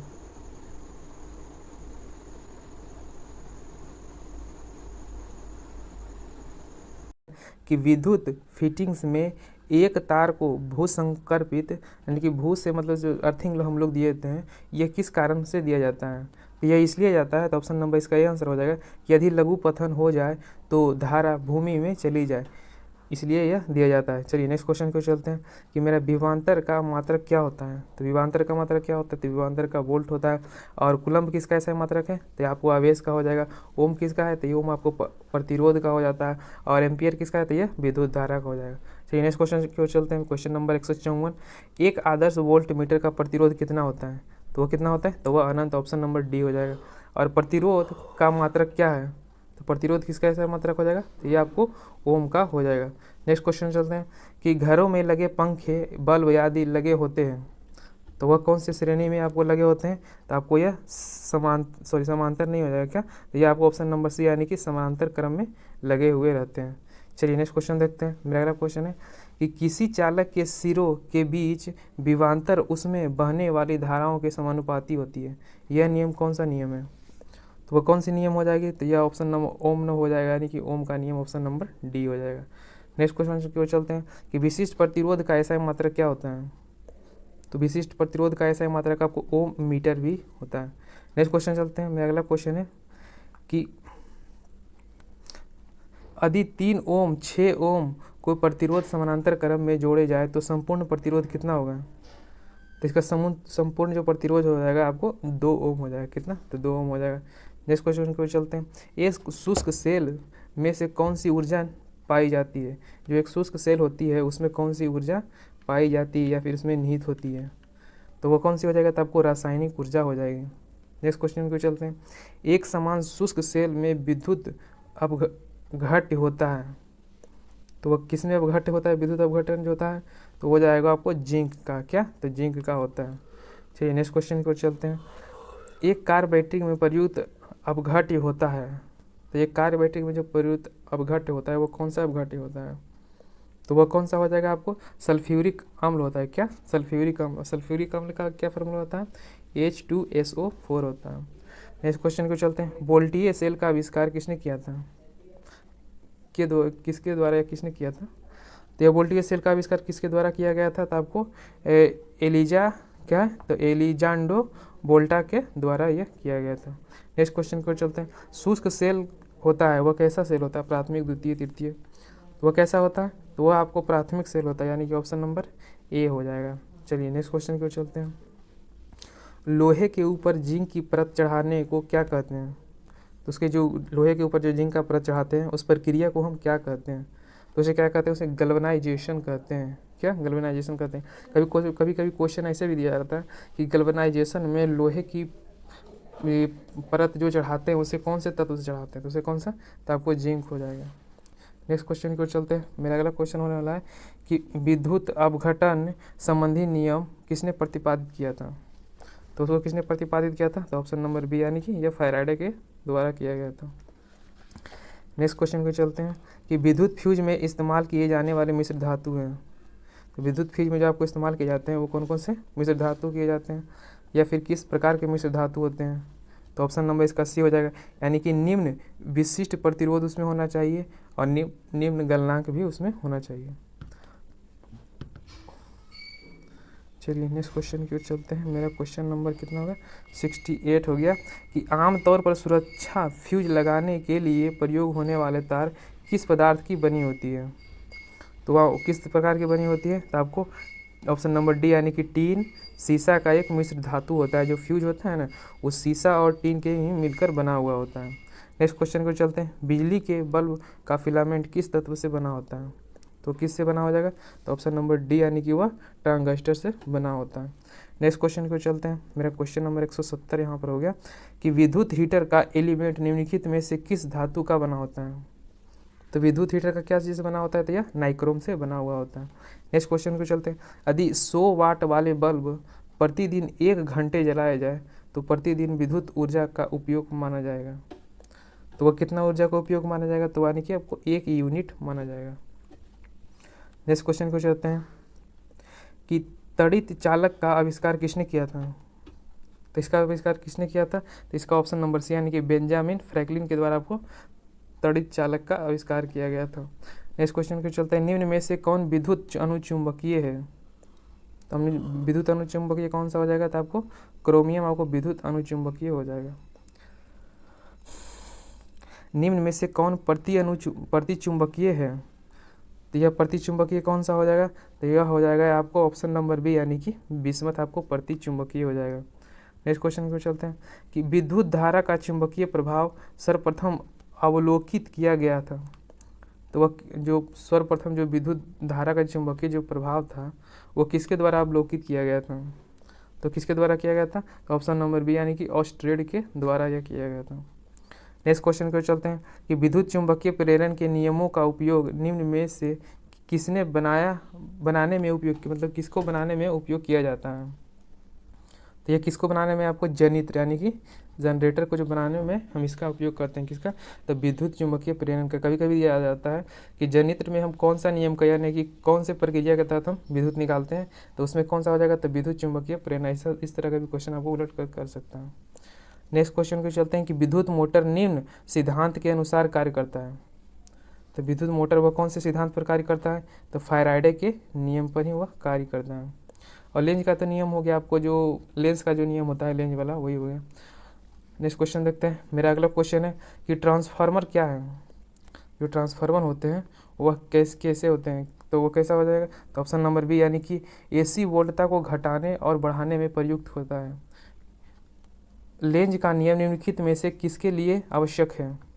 तो लेंज का नियम आपको किसके लिए आवश्यक हो जाएगा, यानी कि ऊर्जा के संरक्षण के लिए हम लेंज का नियम का भी हम उपयोग करते हैं। चलिए नेक्स्ट क्वेश्चन देखते हैं, मेरा अगला क्वेश्चन है कि परमाणु के नाभिक में होते हैं। तो परमाणु के नाभिक में आपको क्या होते हैं, P+N होते हैं, यानी कि प्रोटॉन और न्यूट्रॉन क्या होते हैं, तो परमाणु के नाभिक में होते हैं। तो ये कौन सा हो जाएगा, तो ऑप्शन नंबर, यानी कि प्रोटॉन और न्यूट्रॉन हो जाएगा।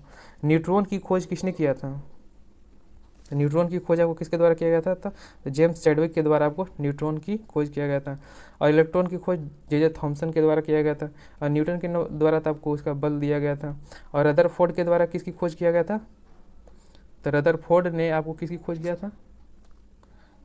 चलिए आप लोग बताइएगा कि रदरफोर्ड के द्वारा किसकी खोज किया गया था? रदरफोर्ड ने क्या खोजा था? आप ऑप्शन में कमेंट में जरूर बताइएगा। नेक्स्ट क्वेश्चन देखते हैं। मेरा अगला क्वेश्चन है कि परमाणु क्रमांक कहते हैं। तो परमाणु क्रमांक आपको किसको कहते हैं? तो ऑप्शन नंबर बी, यानी कि नाभिक में उपस्थित जो प्रोटोनों की संख्या होती है उसी को हम परमाणु क्रमांक कहते हैं। यह क्वेश्चन बहुत ही इंपॉर्टेंट है, इसे याद रखिएगा, क्योंकि आपको दिया जाता है कि इलेक्ट्रॉनों की संख्या दिया जाता है, उसमें पूछा जाता है कि इसमें परमाणु की संख्या या फिर इसमें कितना होगा, इस तरह के भी क्वेश्चन आते हैं, इसे भी आप याद रखिएगा। चलिए नेक्स्ट क्वेश्चन देखते हैं कि 183 नंबर क्वेश्चन, जिस तत्व के परमाणु में 2 प्रोटॉन, 2 न्यूट्रॉन और 2 इलेक्ट्रॉन हो उस तत्व का द्रव्यमान क्या होगा? तो हमने पहले ही बताया था कि जो नाभिक में क्या होता है, तो P+N होता है क्या, यानी कि प्रोटॉन और न्यूट्रॉन होता है। और यही दोनों को यदि आप ऐड कर देते हैं तो वह कौन सी संख्या हो जाती है? तो वह द्रव्यमान संख्या हो जाती है। यानी कि द्रव्यमान संख्या क्या होता है? तो प्रोटॉन और न्यूट्रॉन की जो संख्या होती है वह द्रव्यमान संख्या होती है। तो ये क्या हो जाएगा? 2 और 2 जुटेगा तो न्यूट्रॉन 2 हो गया, और क्या है, और प्रोटॉन भी क्या है, तो 2। तो कितना हो जाएगा? तो ऑप्शन नंबर बी, यानी कि वह 4 हो जाएगा। चलिए नेक्स्ट क्वेश्चन को चलते हैं कि नाभिक का आकार क्या होता है। यह क्वेश्चन बहुत ही बार एग्जाम में पूछा गया है और पूछा ही भी जाता है। नाभिक का आकार कितना होता है? तो नाभिक का आकार आपको हो जाता है ऑप्शन नंबर डी, यानी कि 10⁻⁻15 मीटर हो जाएगा। चलिए नेक्स्ट क्वेश्चन को चलते हैं कि पॉजिट्रॉन का खोज किसने किया था? तो पॉजिट्रॉन की जो खोज है वह किसके द्वारा किया गया था? तो आपको एंडरसन के द्वारा पॉजिट्रॉन की खोज किया गया था। नेक्स्ट क्वेश्चन क्यों चलते हैं, हाइड्रोजन परमाणु के न्यूक्लियस में प्रोटॉन की संख्या ज्ञात कीजिए। जो हाइड्रोजन के परमाणु न्यूक्लियस में प्रोटॉनों की संख्या कितनी होती है? तो वो कितनी होती है? तो आपको मात्र एक होती है। नेक्स्ट क्वेश्चन को चलते हैं कि इलेक्ट्रॉन की खोज किसके द्वारा किया गया था? इसे पहले ही बता दिया था, तो जे थॉमसन के द्वारा आपको इलेक्ट्रॉन की खोज किया गया था। और गैलीलियो ने क्या कहा था? तो यह दूरबीन को इनके द्वारा बनाया गया था। नेक्स्ट क्वेश्चन को चलते हैं कि इलेक्ट्रॉन वाहन करता है। तो इलेक्ट्रॉन जो वाहन क्या करता है, वो आपको 1 यूनिट ऋण आवेश करता है क्या? तो इलेक्ट्रॉन के द्वारा आपको 1 यूनिट ऋण आवेश का वहन किया जाता है।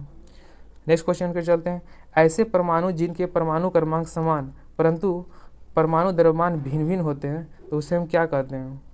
तो उसे हम क्या कहते हैं? तो उसे हम समस्थानिक कहते हैं क्या? तो उसे समस्थानिक करते हैं। आप इसमें एक बात सिर्फ याद रखिएगा कि समान जो परमाणु क्रमांक होते हैं क्या, समान परमाणु क्रमांक होंगे और द्रव्यमान क्या होंगे? द्रव्यमान आपको भिन्न भिन्न होंगे तो वह क्या होगा?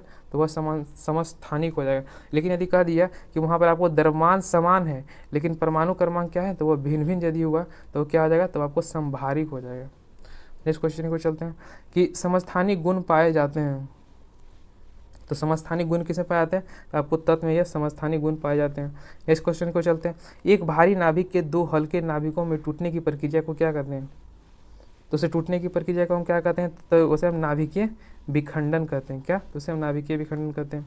और नाभिकीय संलयन कहाँ पर होता है? तो जो सूर्य की जो ऊर्जा प्राप्त होती है वो किसके द्वारा प्राप्त होती है? तो आपको नाभिकीय संलयन के द्वारा ही सूर्य में ऊर्जा बनती है। नेक्स्ट क्वेश्चन कर सकते हैं, 2 हल्के नाभिक मिलकर भारी नाभिक का निर्माण क्या? तो 2 हल्के नाभिक मिलकर एक भारी नाभिक का निर्माण करते तो इस प्रक्रिया को हम क्या कहते हैं? तो इस प्रक्रिया को हम क्या कहेंगे? तो नाभिकीय संलयन कहेंगे क्या? तो नाभिकीय संलयन इसमें कहेंगे। नेक्स्ट क्वेश्चन को चलते हैं, परमाणु बम का सिद्धांत आधारित होता है, यानी कि परमाणु बम है जो वो किस सिद्धांत पर कार्य करता है? तो वह किस सिद्धांत पर कार्य करता है? तो आपको ऑप्शन नंबर बी हो जाएगा, यानी कि नाभिकीय विखंडन पर वह काम करता है। चलिए नेक्स्ट क्वेश्चन को चलते हैं। मेरा क्वेश्चन नंबर 154 हो गया कि रेडियो सक्रिय पदार्थ उत्सर्जित करता है। तो क्या उत्सर्जित करता है? उपयुक्त में से सभी करता है, यानी कि वह अल्फा भी उत्सर्जित करता है, गामा भी उत्सर्जित करता है और बीटा भी उत्सर्जित करता है। गामा से एक बात याद रखिएगा कि गामा एक ऐसी किरण है जिसकी वेधन क्षमता सबसे अधिक है। ये सब इस तरह का भी क्वेश्चन दिया जाता है कि इसमें इनमें से सबसे अधिक वेधन क्षमता किसकी है? तो किसकी हो जाएगी? तो आपको गामा की हो जाएगी। चलिए नेक्स्ट क्वेश्चन देखते हैं।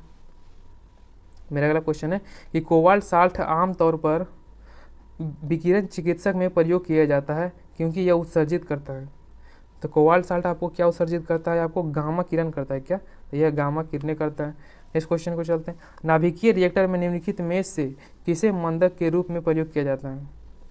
तो उसे मंदक के रूप में ग्रेफाइट को आपको प्रयोग किया जाता है क्या? ग्रेफाइट और ब्रोमियम का जो छड़ होता है दोनों को आपको मंदक के रूप में प्रयोग किया जाता है। चलिए नेक्स्ट क्वेश्चन को चलते हैं कि परमाणु पाइल का प्रयोग कहाँ होता है? जो परमाणु पाइल का जो प्रयोग होता है वो कहाँ होता है? तो आपको ऑप्शन नंबर बी यानी कि नाभिकीय विखंडन के प्रचलन में इसका प्रयोग हम लोग करते हैं। नेक्स्ट क्वेश्चन को चलते हैं। मेरा अगला क्वेश्चन होने वाला है कि क्यूरी किसकी इकाई का नाम है? तो क्यूरी आपको किसकी इकाई का नाम हो जाएगा? तो आपको ऑप्शन नंबर ए यानी कि रेडियो सक्रियता, रेडियो एक्टिव धारिता को हम क्या कहते हैं? क्यूरी का यह इकाई होता है। चलिए नेक्स्ट क्वेश्चन देखते हैं कि नाभिकीय रिएक्टर में ऊर्जा प्राप्त होता है। तो जो नाभिकीय रिएक्टर होते हैं उसमें ऊर्जा किस रूप से पर्याप्त होते हैं या फिर किस विधि से उसमें पर्याप्त किए जाते हैं? तो कौन सा हो जाएगा? तो ऑप्शन नंबर सी यानी कि नियंत्रण विखंडन के द्वारा उसमें ऊर्जा हम लोग की प्राप्ति होती है। चलिए नेक्स्ट क्वेश्चन देखते हैं। नाभिकीय रिएक्टर में भारी जल DTO का प्रयोग किस रूप में किया जाता है? तो इसको किस रूप में हम लोग करते हैं? तो ये आपको मंदक के रूप में हम इसका प्रयोग करते हैं। यह भी क्वेश्चन आपको एग्जाम में बहुत ही बार पूछा जा चुका है, पूछा ही जाता है, ट्रेंड में भी ये सब क्वेश्चन रहता है। ये सब जो हल्का हल्का क्वेश्चन होता है ना उसको छोड़िएगा मत, क्योंकि हल्का क्वेश्चन आने को बहुत सारा गलती होता है। इसमें बहुत सारे ऐसे आपको क्वेश्चन दिए गए जो आपको डायरेक्ट एग्जाम में ही देखने को मिलेंगे, और साथ ही यदि आप सेट उठ भी मारते होंगे तो इस तरह के क्वेश्चन आपको सेट में भी देखने को मिलते हैं। इसलिए कहते हैं ये वीडियो आपके लिए बहुत ही इंपॉर्टेंट है, आप इस वीडियो को जरूर देखिएगा। वीडियो को एक बार निश्चित रूप से पूरा देख लीजिएगा, उसके बाद सेट मारिएगा तो उसमें निश्चित रूप से कहते हैं कि आपके 4 से 5 नंबर इंक्रीज देखने को मिलेंगे, और इसी से सेट से इसी वीडियो से आपको 3 से 4 नंबर देखने को मिलेंगे। तो दोस्तों यदि आप थक चुके हैं या फिर उब चुके हैं तो इसे अभी न मत देखिएगा, फिर इसे बाद में ज़रूर देख लीजिएगा। इसको एक होता है कि वॉच लिस्ट होता है, तो इसको वॉच लिस्ट कर लीजिएगा, या फिर मेरे चैनल को सब्सक्राइब कर लीजिएगा और बेल आइकन को भी दबा दीजिएगा, जिससे कि आप सर्च कीजिएगा बिफोर द एग्ज़ाम तो सबसे पहले आ जाएगा। उसमें आप प्लेलिस्ट हम इसका भी बना देंगे, तो प्लेलिस्ट में भी आपको इसको जाके देख सकते हैं। चलिए नेक्स्ट क्वेश्चन की ओर चलते हैं, और यदि अभी तक आपने लाइक नहीं किया तो प्लीज़ वीडियो को जरूर लाइक कर दीजिएगा। चलिए नेक्स्ट क्वेश्चन की ओर चलते हैं कि द्रव्यमान ऊर्जा संबंधित किसका निष्कर्ष होता है? तो वह किसका निष्कर्ष होता है? तो ऑप्शन नंबर डी यानी कि सापेक्षता का विशिष्ट सिद्धांत ही होता है। चलिए नेक्स्ट क्वेश्चन देखते हैं। अगला क्वेश्चन है कि डायोड वह प्रयुक्त है जो धारा को, तो धारा को वह क्या करता है? तो आपको एक दिशा में प्रवाहित होने देती है। यह भी पूछा जाता है कि एग्जाम में कभी कभी हमने देखा था कि डायोड, सिर्फ आपको डायोड दिया जाएगा और कुछ नहीं रहेगा, डायोड क्या है या फिर किस तरह की धारा, तो वह क्या है? तो वह आपको एक दिशा में प्रवाहित होने वाली एक धारा को देता है। नेक्स्ट क्वेश्चन को चलते हैं। रडार का उपयोग किस लिए किया जाता है? तो हम लोग जो रडार का उपयोग करते हैं वो किस लिए करते हैं? तो ऑप्शन नंबर बी यानी कि जहाज, वायुयान आदि को ढूंढने एवं मार्ग दिशा निर्देशित करने के लिए हम लोग रडार का उपयोग करते हैं। नेक्स्ट क्वेश्चन पे जो चलते हैं कि क्या है? तो त्रिविमीय चित्र निम्नलिखित में से किसके द्वारा लिया जाता है? तो त्रिविमीय चित्र जो किसके द्वारा लिया जाता है? तो आपको होलोग्राफी के द्वारा यह लिया जाता है। नेक्स्ट क्वेश्चन के चलते हैं। ब्रह्मांड प्रसारित हो रहा है, यह प्रमाण शब्द किसने दिया था? यानी कि यह किसने सत्यापित किया था, किसके द्वारा, कि ब्रह्मांड है जो क्या, तो वह प्रसारित हो रहा है, यानी कि उसका जो कार्य है वो बढ़ रहा है। तो किसके द्वारा दिया गया था? तो ऑप्शन नंबर बी हो जाएगा, यानी कि एडविन हब्बल के द्वारा दिया गया था। नेक्स्ट क्वेश्चन करते हैं। ग्रहों की गति का नियम किसने प्रतिपादित किया था? यह पहले एग्जाम में बहुत ही बार पूछा जाता था, अभी भी थोड़ा थोड़ा पूछा जाता है, तो इसे भी आप जरूर याद रखिएगा। तो ग्रहों का नियम जो किसके द्वारा दिया गया था? आपको केपलर के द्वारा दिया गया था। नेक्स्ट क्वेश्चन को चलते हैं कि पृथ्वी तथा अन्य ग्रह, क्या है अन्य ग्रह, सूर्य के चारों ओर चक्कर लगाते हैं, यह सबसे पहले किसने प्रमाणित किया था? यानी कि यह सबसे पहले किसने बताया था कि पृथ्वी तथा अन्य जो ग्रह है वो क्या है? तो वह सूर्य के चक्कर लगाते हैं। तो वह किसने बताया था? तो आपको कोपरनिकस ने बताया था। क्या? तो वह कोपरनिकस ने बताया था। ब्रह्मांड में सबसे अधिक मात्रा में कौन सा तत्व पाया जाता है? यह क्वेश्चन बहुत ही बार पूछा जाता है, अभी भी पूछा जाता है। तो यह कौन सा तत्व हो जाएगा? आपको हाइड्रोजन हो जाएगा। कौन सा? तो आपको हाइड्रोजन हो जाएगा। नेक्स्ट क्वेश्चन को चलते हैं कि तारों व सूर्य की ऊर्जा का स्रोत क्या है? जो तारों और ऊर्जा की जो ऊर्जा का स्रोत होता है वो किस प्रक्रिया के द्वारा उसमें ऊर्जा बनता है? तो किस प्रक्रिया के द्वारा? तो आपको नाभिकीय संलयन हो जाएगा। क्या? तो वह नाभिकीय संलयन हो जाएगा। नेक्स्ट क्वेश्चन को चलते हैं कि तारों का आकाश गंगा का व्यास मापने के लिए प्रयोग किया जाता है, तो हम किसका प्रयोग करते हैं? तो आपको इंटरफेरोमीटर का प्रयोग करते हैं। यह क्वेश्चन भी आपके लिए बहुत ही इंपॉर्टेंट हो जाता है, यह भी आप याद रखिएगा कि तारों का जो आकाश गंगा का जो व्यास होता है हम किससे मापते हैं? तो इंटरफेरोमीटर से हम उसे मापते हैं। नेक्स्ट क्वेश्चन चलते हैं। क्वेश्चन नंबर मेरा कितना हो जाएगा? तो 111। दो ग्रह जिनके कोई उपग्रह नहीं है, तो दो ग्रह कौन कौन से वह हो जाएंगे? तो वह जो हो जाएंगे आपको ऑप्शन नंबर बी, यानी कि बुध और शुक्र ही मात्र एक ऐसा ग्रह है जिसके पास अपना कोई उपग्रह नहीं है। नेक्स्ट क्वेश्चन को चलते हैं कि निम्नलिखित में से किस ग्रह की सबसे अधिक उपग्रह होती है? यानी कि कौन सी ग्रह है जिसकी सबसे अधिक उपग्रह है, तो कौन सी हो जाएगी, तो वह आपको हो जाएगी बृहस्पति। कौन सा, तो वह बृहस्पति हो जाएगी। नेक्स्ट क्वेश्चन का चलते हैं, निम्नलिखित में से किस ग्रह को भोर का तारा भी कहा जाता है, या भोर का तारा के नाम से जाना जाता है, तो वो कौन सा हो जाएगा, तो वह शुक्र हो जाएगा। क्या, तो वह शुक्र हो जाएगा। और मंगल को तो लाल ग्रह कहते हैं। चलिए नेक्स्ट क्वेश्चन पे चलते हैं। मेरा अगला क्वेश्चन है कि कौन सा ग्रह सूर्य के चारों ओर 88 दिन में एक चक्कर लगाता है, तो वह कौन सा ग्रह हो जाएगा सूर्य की ओर जो 88 दिन में चक्कर लगाता है, तो आपको यह बुध हो जाएगा। कितना, तो यह बुध हो जाएगा। चलिए नेक्स्ट क्वेश्चन को चलते हैं, निम्न में से किस ग्रह का घनत्व पानी से कम तथा पानी में डालने पर वह तैरने लगता है। यह क्वेश्चन भी बहुत ही इंपॉर्टेंट है कि वह कौन सा ग्रह है जिसको हम यदि पानी में डालते हैं तो वह क्या होता है, तो पानी में तैरने लगता है, या फिर उसका घनत्व बहुत ही कम है, पानी से भी कम है, तो कौन सा ग्रह हो जाएगा, तो आपको ऑप्शन नंबर सी यानी कि वह शनि ग्रह हो जाएगा। नेक्स्ट क्वेश्चन को चलते हैं कि सूर्य की सतह का तापमान होता है लगभग कितना, तो सूर्य की सतह का तापमान कितना होता है, तो आपको 5800 डिग्री सेंटीग्रेड होता है। नेक्स्ट क्वेश्चन की ओर चलते हैं कि सूर्य के सबसे निकट तारा कौन सा होता है, जो सूर्य की जो सबसे निकट तारा है वह कौन सी हो जाएगी, तो वह कौन सी हो जाएगी, तो आपको प्रोक्सिमा सेंचुरी सूर्य की सबसे निकटतम तारा है। नेक्स्ट क्वेश्चन को चलते हैं, और सूर्य भी क्या है, तो सूर्य भी एक तारा ही है। नेपच्यून की खोज की थी, तो नेपच्यून जो ग्रह था वो उसकी खोज किसके द्वारा किया गया था, तो वह किसके द्वारा किया गया था, तो आपको गैले ने किया था। नेक्स्ट क्वेश्चन को चलते हैं। मेरा अगला क्वेश्चन है कि सूर्य के निकटतम स्थित ग्रह कौन सा है, जो सूर्य के सबसे निकटतम स्थित ग्रह कौन सा हो जाएगा, तो आपको यह बुध हो जाएगा। क्या, तो यह बुध हो जाएगा। नेक्स्ट क्वेश्चन को चलते हैं कि सौरमंडल का सबसे छोटा ग्रह कौन सा है, तो यह भी कौन सा है, तो यह भी आपको बुध ही है। नेक्स्ट क्वेश्चन को चलते हैं। मेरा अगला क्वेश्चन है कि सौरमंडल का सबसे बड़ा ग्रह कौन सा है, तो सौरमंडल का सबसे बड़ा ग्रह कौन सा हो जाएगा, तो आपको बृहस्पति हो जाएगा। चलिए नेक्स्ट क्वेश्चन को चलते हैं, निम्नलिखित में से कौन सा तारा पृथ्वी के सर्वाधिक समीप है, तो पृथ्वी के जो सर्वाधिक समीप हो जाएगा वो कौन सा तारा हो जाएगा, तो आपको सूर्य हो जाएगा। कौन सा, तो आपको सूर्य हो जाएगा। चलिए नेक्स्ट क्वेश्चन देखते हैं। मेरा अगला क्वेश्चन है कि सौर परिवार में क्षुद्र ग्रह पट्टी एक ऐसा क्षेत्र है इनकी कक्षाएं के बीच में विद्यमान होता है, यानी कि क्षुद्र ग्रह होता है वो कौन से दो ग्रहों के बीच में पाया जाता है, या फिर वो दो ग्रहों के बीच में उसका पट्टी दिया गया है, तो कौन सा दो ग्रह हो जाएगा, तो आपको मंगल और बृहस्पति हो जाएगा। चलिए नेक्स्ट क्वेश्चन देखते हैं कि हैली का धूमकेतु सूर्य की परिक्रमा करता है, तो सूर्य की परिक्रमा कितने दिनों में करता है, तो आपको वह 76 वर्ष में करता है। कितना, तो आपको 76 वर्ष में करता है।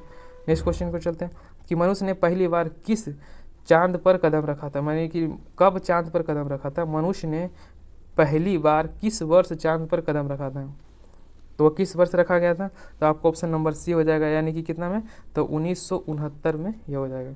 अच्छा नेक्स्ट क्वेश्चन देखते हैं, कौन था, तो आपको नासा के द्वारा यह किया गया था। और नेक्स्ट क्वेश्चन तक क्यों चलते हैं, अंतरिक्ष यात्रा को आकाश, जो अंतरिक्ष यात्री होते हैं उसको आकाश किस कलर का दिखता है, हम लोग तो दिखते हैं तो उसमें नीला दिखता है, लेकिन जो अंतरिक्ष यात्री होता है उसको आकाश किस तरह का दिखता है, तो उसे काला दिखता है, यानी कि ऑप्शन नंबर बी हो जाएगा। नेक्स्ट क्वेश्चन में चलते हैं, लाल ग्रह के नाम से जाना जाता है, तो लाल ग्रह हमने पहले ही बता दिया था, तो कौन सा ग्रह हो जाएगा, तो आपको मंगल ग्रह को लाल ग्रह ही कहते हैं। और नीला ग्रह किसे कहते हैं, तो यह आपको पृथ्वी को कहा जाता है। नेक्स्ट क्वेश्चन पे चलते हैं कि पृथ्वी सूर्य का एक चक्कर कितने समय में पूरा कर लेती है, तो कितने समय में पूरा कर लेती है, यानी कि 365.25 दिन इसको लगता है पृथ्वी जो सूर्य का एक चक्कर पूरा करने में। नेक्स्ट क्वेश्चन पे चलते हैं कि पेरिस स्थित अंतर्राष्ट्रीय खगोलीय संघ के माइनर प्लेट सेंटर में प्लूटो को कौन सा नया दिया गया था, तो कौन सा नया नाम, नया नहीं है, नाम दिया गया है, तो कौन सा नाम दिया गया था, तो इसको जो नाम दिया गया था आपको कितना दिया गया था, ऑप्शन नंबर ए हो जाएगा, यानी कि 134,340 हो जाएगा। चलिए नेक्स्ट क्वेश्चन को चलते हैं। मेरा क्वेश्चन नंबर कितना हो जाएगा, 230 हो जाएगा कि मीथेन जिसके वायुमंडल में उपस्थित है वह कौन सा, यानी कि मीथेन है वह किसके वायुमंडल में उपस्थित है। यहाँ पर क्वेश्चन देखो कैसे कर दिया कि मीथेन जिसके वायुमंडल में उपस्थित है, तो किसके वायुमंडल में हो जाएगा, तो ऑप्शन नंबर सी यानी कि बृहस्पति में यह पाई जाती है। नेक्स्ट क्वेश्चन देखते हैं, एक खगोलीय इकाई निम्न के बीच में औसतन दूरी कितनी होती है, तो उसकी जो औसतन दूरी होती है वह कितनी होती है, यानी कि किसके औसत दूरी के मतलब बराबर होता है, या फिर तो इसका कौन सा हो जाएगा, तो जो पृथ्वी और जो सूर्य के जो बीच की दूरी होता है उसी हम क्या कहते हैं, उसे हम खगोलीय की एक इकाई मानते हैं, खगोलीय दूरी की एक इकाई मानते हैं। किसके? तो पृथ्वी और सूर्य के जो बीच की दूरी होती है। नेक्स्ट क्वेश्चन देखते हैं, ब्लैक होल के सिद्धांत का प्रतिपादन किया था। तो किसके द्वारा ब्लैक होल का सिद्धांत का प्रतिपादन किया गया था? तो ऑप्शन नंबर सी हो जाएगा, यानी कि चंद्रशेखर के द्वारा यह किया गया था। नेक्स्ट क्वेश्चन देखते हैं कि आकाशीय पिंडों का अध्ययन करने वाली भौतिक विज्ञान की शाखाएं को कहते हैं। तो उसकी शाखाएं को हम क्या कहते हैं? तो आपको ऑप्शन नंबर ए कहा जाता है, यानी कि एस्ट्रोफिजिक्स कहा जाता है। क्या? तो एस्ट्रोफिजिक्स हम कहते हैं किसको? तो आकाशीय पिंडों के अध्ययन को जो कहते हैं उसे हम एस्ट्रोफिजिक्स कहते हैं। कॉस्मिक किरणों की खोज की थी, यानी कि कॉस्मिक किरणों की जो खोज किसके द्वारा या फिर किसने किया था? तो किसके द्वारा यह किया गया था? तो आपको विक्टर हेल्स के द्वारा किया गया था। क्या? तो विक्टर हेल्स के द्वारा यह किया गया था। नेक्स्ट क्वेश्चन देखते हैं कि राडार का आविष्कार किसने किया था या किसके द्वारा किया गया था? तो यह किसके द्वारा किया गया था? तो आपको रॉबर्ट वाटसन के द्वारा रडार का आविष्कार किया था। और रडार का प्रयोग किस में करते हैं? तो रडार का प्रयोग हम लोग करते हैं वायुयान हो गया या फिर जहाज हो गई, या उसी को हम दिशा देने के लिए, ऐसे उसका हम स्थिति पता करने के लिए रडार का प्रयोग करते हैं। इस क्वेश्चन को चलते हैं कि गुरुत्वाकर्षण नियमों के आविष्कार कौन किया था? तो किसके द्वारा किया गया था? तो न्यूटन के द्वारा आपको गुरुत्वाकर्षण का नियम दिया गया था। और चलिए, नोबेल पुरस्कार अल्फ्रेड नोबेल के नाम पर शुरू हुई जिन्होंने खोज किए गए थे। तो अल्फ्रेड नोबेल के द्वारा किस चीज़ का खोज किया गया था? तो आपको ऑप्शन नंबर डी हो जाएगा, यानी कि डायनामाइट का खोज इन्हीं के द्वारा किया गया था। टेलीविज़न का आविष्कार किसने किया था? तो टेलीविज़न का आविष्कार किसके द्वारा किया गया था? तो ऑप्शन नंबर सी हो जाएगा, यानी कि जे.एल. बेयर्ड के द्वारा आपको टेलीविज़न का आविष्कार किया गया था। नेक्स्ट क्वेश्चन देखते हैं कि राइटर्स ब्रदर्स ने किसका आविष्कार किया था? तो राइटर ब्रदर्स ने किसका आविष्कार किया था? तो आपको यह विमान का आविष्कार राइटर्स ब्रदर के द्वारा ही किया गया था। नेक्स्ट क्वेश्चन देखते हैं कि एक्स रे का आविष्कार किसने किया था? यह भी क्वेश्चन आपको एग्जाम में बार बार पूछा जाता है कि एक्स रे का आविष्कार किसने किया था? तो इसका हो जाएगा ऑप्शन नंबर बी, यानी कि रॉन्टजन के द्वारा एक्स रे की खोज की गई थी। नेक्स्ट क्वेश्चन देखते हैं कि परमाणु बम किसने किया था, यानी कि परमाणु बम का विकास किसने किया था? तो किसके द्वारा किया गया था? तो वह जो आपको यह किया गया था, तो इसका जो हो जाएगा ऑप्शन नंबर ए, यानी कि रॉबर्ट ओपेनहाइमर के द्वारा परमाणु बम का विकास किया गया था। और प्रक्षेपास्त्र का विकास किसने किया था? यह भी क्वेश्चन आपके लिए बहुत ही इंपॉर्टेंट है कि प्रक्षेपास्त्र का विकास, जो हम लोग प्रक्षेपास्त्र यानी कि जो रॉकेट होता है उसी का विकास, उसी को हम प्रक्षेपास्त्र करते हैं, उसका विकास किसने किया था? तो उसका विकास किसने किया था? तो उसका ऑप्शन नंबर ए हो जाएगा, यानी कि बर्नस वॉन ब्राउन ने इसका विकास किया था। नेक्स्ट क्वेश्चन को चलते हैं, हाइड्रोजन बम किसने विकसित किया था? तो हाइड्रोजन बम किसके द्वारा विकसित किया गया था? तो एडवर्ड टेलर के द्वारा आपको हाइड्रोजन बम किया गया था। लेकिन यदि परमाणु बम कह देगा तो वो किसके द्वारा किया गया था? तो रॉबर्ट ओपेनहाइमर के द्वारा किया गया था। नेक्स्ट क्वेश्चन को चलते हैं, इलेक्ट्रॉन सूक्ष्मदर्शी का आविष्कार किसने किया था? तो यह किसके द्वारा किया गया था? तो यह जो किया गया था आपको हो जाएगा कितना? ऑप्शन नंबर ए, यानी कि नील और रुस्का के द्वारा इलेक्ट्रॉन सूक्ष्मदर्शी की खोज, नोल और रुस्का के द्वारा आपको इलेक्ट्रॉन सूक्ष्मदर्शी का आविष्कार किया गया था। स्कूटर का आविष्कार किसके द्वारा किया गया था? तो स्कूटर का आविष्कार आपको ब्रांड शो के द्वारा यह किया गया था। नेक्स्ट क्वेश्चन की ओर चलते हैं, मेरा अगला क्वेश्चन होने वाला है कि सापेक्ष आर्द्रता नापी जाती है। तो जो सापेक्षिक आर्द्रता होती है वो किस मीटर से हम नापते हैं? तो किस मीटर हो जाएगा? तो आपको हाइग्रोमीटर के द्वारा सापेक्षिक आर्द्रता मापी जाती है। नेक्स्ट क्वेश्चन देखते हैं कि निम्न में से किसका उपयोग ऊंचाई नापने में किया जाता है? तो ऊंचाई नापने में हम किसका प्रयोग करते हैं? तो अल्टीमीटर का ऊंचाई नापने में हम इसका प्रयोग करते हैं। और हाइड्रोमीटर तो हो गया, सापेक्षिक आर्द्रता हो गया। अब बैरोमीटर क्या होगा? तो वायु दाब को मापने के लिए हम बैरोमीटर का उपयोग करते हैं। नेक्स्ट क्वेश्चन कहता है कि सूर्य की किरणें की तीव्रता मापने वाले उपकरण को हम क्या कहते हैं? जो सूर्य की किरणें होती है उसकी तीव्रता हम किससे मापते हैं या किसमें मापते हैं? तो यह कौन सा हो जाएगा? तो एक्टिनोमीटर के द्वारा आपको सूर्य की जो किरणें होती है उसकी तीव्रता मापते हैं। वह उपकरण कौन सा है जिसमें समुद्र की गहराई को मापने के लिए ध्वनि तरंगे का उपयोग किया जाता है? तो वह कौन सा हो जाएगा? तो ऑप्शन नंबर बी, यानी कि सोनार हो जाएगा। और सोनार में ही आपको उसकी गहराई को नापने के लिए या फिर इसका सरफेस किस तरह का है या फिर कोई पनडुब्बी डूब गई तो इसको खोजने के लिए हम सोनार का ही प्रयोग करते हैं। और सोनार किस ध्वनि, यानी कि इसमें भी पूछा जाता है कि सोनार है जो किस तरह काम करती है। तो यह किस तरह काम करती है? तो यह प्रतिध्वनि पर भी काम करती है, यानी कि जो यह ध्वनि यानी प्राश्रव्य ध्वनि छोड़ती है वहाँ से जो रिटर्न होकर आता है वो उसी पर यह काम करती है। नेक्स्ट क्वेश्चन देखते हैं कि थर्मोस्टेट का प्रयोजन क्या है? तो यह क्या हो जाएगा, यानी यह तापमान को स्थिर रखने वाला एक क्या है, तो थर्मोस्टेट में जो होता है आपको तापमान जितना रहता है अंदर में उतना ही रहता है, बाहर के तापमान से उसका कोई इफेक्ट नहीं पड़ता है, यानी कि वह तापमान क्या रहता है, तापमान वह स्थिर करके रखा रहता है। नेक्स्ट क्वेश्चन देखते हैं कि निम्नलिखित युक्तियों में किसको मोटर गाड़ी के इंजन ठंडाने के लिए प्रयोग किया जाता है। तो किसका प्रयोग करते हैं, तो आपको रेडिएटर का प्रयोग किया जाता है। आप लोग गाड़ी उड़ी में देखते होंगे या फिर पहले जो जनरेटर आया करता था उसमें रेडिएटर लगा रहता था, यानी कि इंजन को उसे ठंडा करने के लिए इसमें पानी हम लोग डालते थे। नेक्स्ट क्वेश्चन देखते हैं कि रिकॉर्ड करने और रिकॉर्ड की हुई डिटेक्शन को पुनः रिप्रोड्यूस करने के लिए प्रयुक्त उपकरण को क्या कहते हैं। यानी उसे हम रिकॉर्ड कर लिए, उसे फिर हम रिप्रोड्यूस करने चाहते हैं तो किसके द्वारा हम उसे करेंगे, तो किसके द्वारा किया जाएगा, तो आपको डिक्टोफोन के द्वारा यह किया जाएगा। नेक्स्ट क्वेश्चन देखते हैं, मेरा अगला क्वेश्चन है कि सापेक्षिकता का सिद्धांत किसने दिया था, यानी कि थ्योरी ऑफ रिलेटिविटी ने किसने दिया था, तो किसके द्वारा दिया गया था, तो आपको यह आइंस्टीन के द्वारा दिया गया था।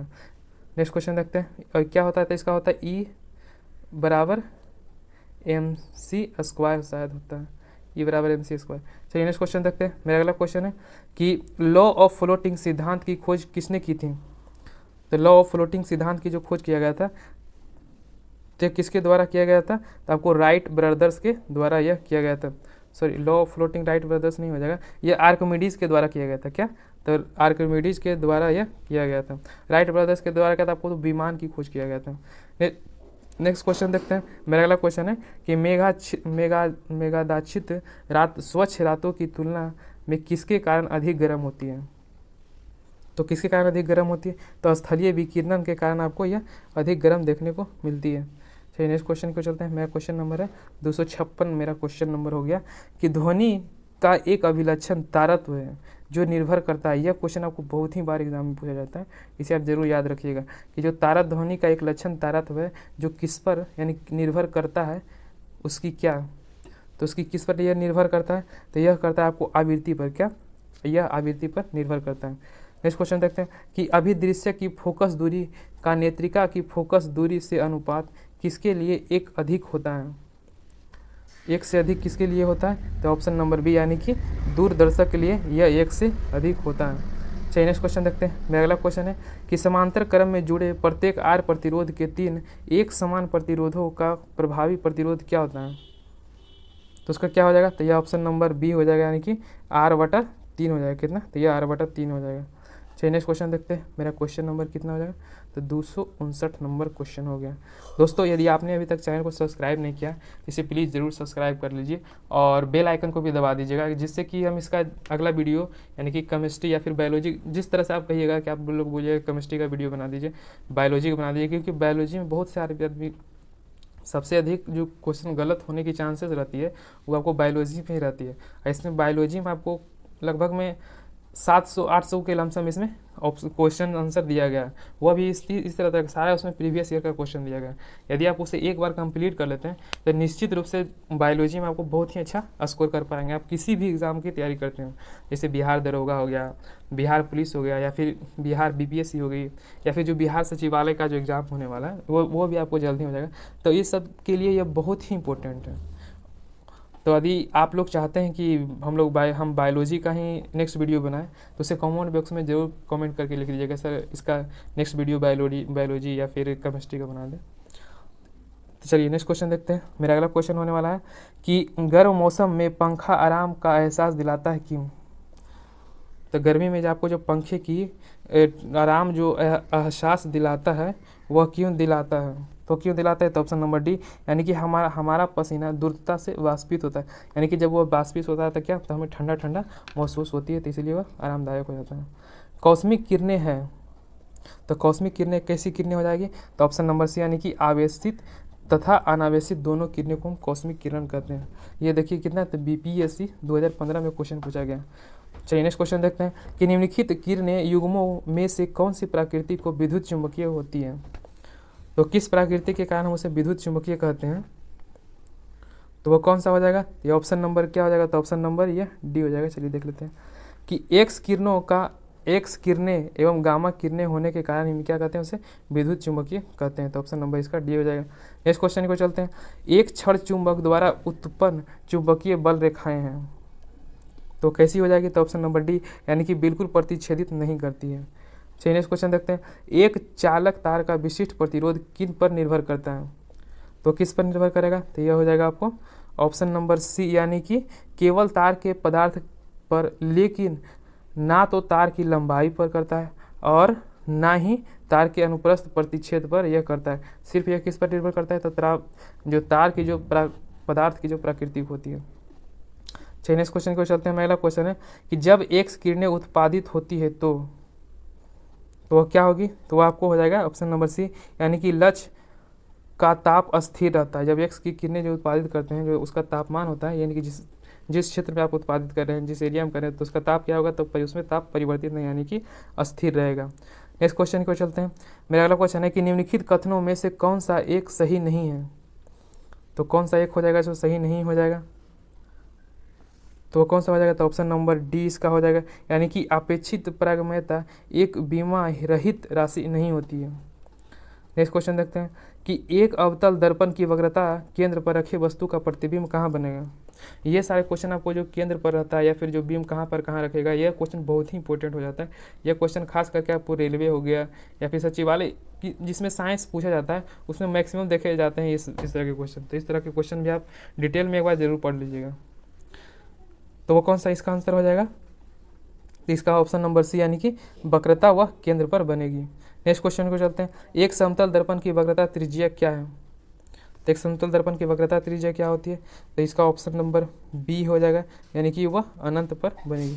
चलिए नेक्स्ट क्वेश्चन देखते हैं। मेरा अगला क्वेश्चन है कि जल से भरे एक बीकर में एक सिक्का ऊपर उठा प्रतीत होता है, यह परिघटना किस गुण के कारण होता है, तो यह किस गुण के कारण होता है, तो ऑप्शन नंबर बी हो जाएगा यानी कि प्रकाश के अपवर्तन के कारण।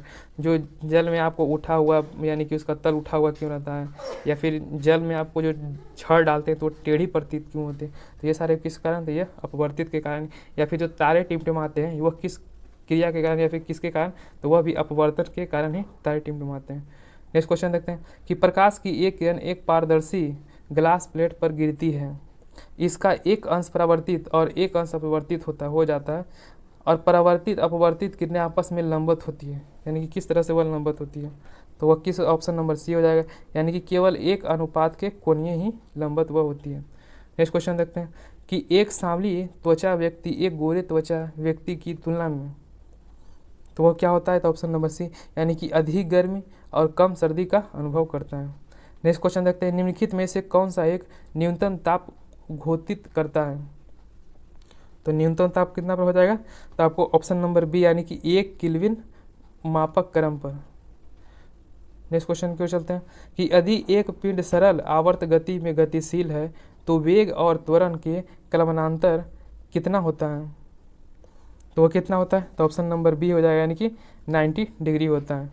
नेक्स्ट क्वेश्चन को चलते हैं। एक पिंड ऊर्ध्वाधर दिशा में ऊपर प्रक्षेपित किया जाता है तथा यह पुनः धरातल पर गिरता है, इसकी स्थितिज ऊर्जा, तो इसकी स्थितिज ऊर्जा आपको क्या होगी, तो ऑप्शन नंबर बी यानी कि सर्वाधिक ऊंचाई पर इसका जो स्थितिज ऊर्जा क्या होता है वह अधिकतम हो जाएगी। चलिए नेक्स्ट क्वेश्चन देखते हैं। मेरा क्वेश्चन है कि निम्नलिखित युग्मों में से किस एक की एक समान बीमा नहीं है, तो किसकी एक समान बीमा नहीं होती है, तो किसकी नहीं होगी, तो ऑप्शन नंबर इसका बी हो जाएगा यानी कि घनत्व और विशिष्ट घनत्व की जो बीमा है वो एक समान नहीं होती है। नेक्स्ट क्वेश्चन कर चलते हैं। कभी कभी आपको ग्राफ भी बना कर दिया जाता है, तो चलिए देखते हैं कि निम्नलिखित आलेखों में कौन सा एक सामान्य गति निरूपित करता है, यानी कि वह कौन सा इसमें आलेख दर्शा रहा है कि वह एक समान से गति कर रहा है, तो कौन सा हो जाएगा, तो आपको ऑप्शन नंबर यह डी हो जाएगा। ये देखिए ये टेढ़ी मेढ़ी चल रही है, ये तो सीधा हो गया, और ये क्या है, तो एक समान यह गति कर रहा है। चलिए नेक्स्ट क्वेश्चन को चलते हैं। मेरा अगला क्वेश्चन है कि सरल आवर्त गति में एक सरल लोलक के लिए निम्नलिखित में से कथनों में से कौन सा सही है, तो कौन सा हो जाएगा, तो ऑप्शन नंबर ए हो जाएगा यानी कि माध्यमिक स्थिति में गतिज ऊर्जा क्या होती है, तो एक अधिकतम होती है। चलिए नेक्स्ट क्वेश्चन की चलते हैं। मेरा अगला क्वेश्चन है 77 नंबर क्वेश्चन, नहीं इसमें केवल एक दिया गया था, तो हमने बताया कितना, तो हमने एक ही तो बताया। चलिए नेक्स्ट क्वेश्चन देखते हैं। मेरा अगला क्वेश्चन है कि ऊष्मा के सर्वोत्तम एवं निकटतम चालक क्रमशः क्या है, तो वह क्या हो जाएंगे, तो ऑप्शन नंबर ए यानी कि चांदी और सीसा जो हो जाएगा ऊष्मा के सर्वोत्तम एवं निकटतम चालक क्रमशः होते हैं, तो चांदी और सीसा हो जाएगी। नेक्स्ट क्वेश्चन की चलते हैं, मोटर कार में शीतलन यंत्र यानी कि रेडिएटर किस सिद्धांत पर कार्य करता है? तो किस सिद्धांत पर करता है? तो केवल आपको संवहन के सिद्धांत पर वह कार्य करता है। चलिए नेक्स्ट क्वेश्चन देखते हैं। अगला क्वेश्चन है कि अत्यधिक ऊंचाई पर भोजन बनाने के लिए प्रेशर कुकर बेहतर, क्योंकि जल का क्वथनांक क्या होता है वहाँ पे? तो जल का क्वथनांक आपको ऑप्शन नंबर बी यानी कि निरंतरता वायुमंडलीय दबाव के कारण कम हो जाता है। यानी कि जो वायुमंडल दबाव ऊंचाई पर जाइएगा तो उसका क्या हो जाएगा? तब कम हो जाएगा, तो उसका क्वथनांक भी क्या होता है? यानी कि कम हो जाएगा। तो पानी क्या है? तो पानी आपको जल्दी उबलेगा, यानी कि खाना वहाँ पर तुरंत ही बन जाएगा। नेक्स्ट क्वेश्चन को चलते हैं, सौर प्रकाश में सर्वाधिक सामान्य प्रकार की विकिरण ऊर्जा जो मनुष्य में त्वचा की धूप तम्रता का कारण होता है क्या कहलाती है? तो वह किसका कौन से कारण से आपको देखी जाती है? तो आपको परावैंगनिक किरण के कारण, और परावैंगनिक किरण के कारण ही क्या होते हैं? तो आपको कैंसर भी इसी के कारण होता है। नेक्स्ट क्वेश्चन को चलते हैं कि निम्नलिखित कथनों पर विचार कीजिए। तो इसका आंसर क्या हो जाएगा? तो इसका आंसर आपको ए हो जाएगा, यानी कि तीनों कथन आपको सही, कौन से कथन सही नहीं है? तो तीनों आपको तो आंसर है इसका में गलत ही दिया गया, तो इसको हम क्या पढ़ेंगे? चलिए नेक्स्ट क्वेश्चन देखते हैं। मेरा अगला क्वेश्चन है, सही रहता है तो इसमें पढ़ते हैं। निम्नलिखित कथनों पर विचार करना है, तो इसमें कौन सा सही दिया गया? तो इसका कौन सा हो जाएगा? तो इसका ऑप्शन नंबर सी, यानी कि केवल इसमें 3 सही दिया गया। चलिए हम केवल 3 को ही पढ़ते हैं। वायुमंडल की अनुपस्थिति में प्रकाश का प्रकीर्णन नहीं होता है, नहीं होगा, और आकाश कृष्णा देखी जाएगी। यानी कि जो वायुमंडल यदि अनुपस्थित रहेगी, यानी कि इसे हम नगण्य मान के चलते हैं, तो प्रकाश की वहाँ पर प्रकीर्णन नहीं होगी। और दूसरा बात क्या होगा? तो वहाँ आकाश क्या है? आकाश कृष्णा आपको देखने को मिलेगी। नेक्स्ट क्वेश्चन देखते हैं। मेरा अगला क्वेश्चन है कि जब किसी शेविंग ब्रश की पानी में से निकलता है तब उसका बाल आपस में किस कारण चिपक जाते हैं? जब देखते हैं कि जब शेविंग लोग करते हैं तो उसका जो ब्रश होता है, पहले देखिएगा सब अलग अलग रहेगा, लेकिन किस कारण से वो आपस में चिपक जाते हैं? तो किस कारण से आपको आपस में चिपकते हुए नजर आते हैं? तो पृष्ठीय तनाव के कारण होता है। और जो एक बूंदा कभी कभी दिया जाता है कि जो पानी का जो बूंद होता है वो गोलाकार किस कारण से होता है? तो वह भी आपको पृष्ठीय तनाव के कारण ही। यह भी क्वेश्चन आपको एग्जाम में पूछा जाता है।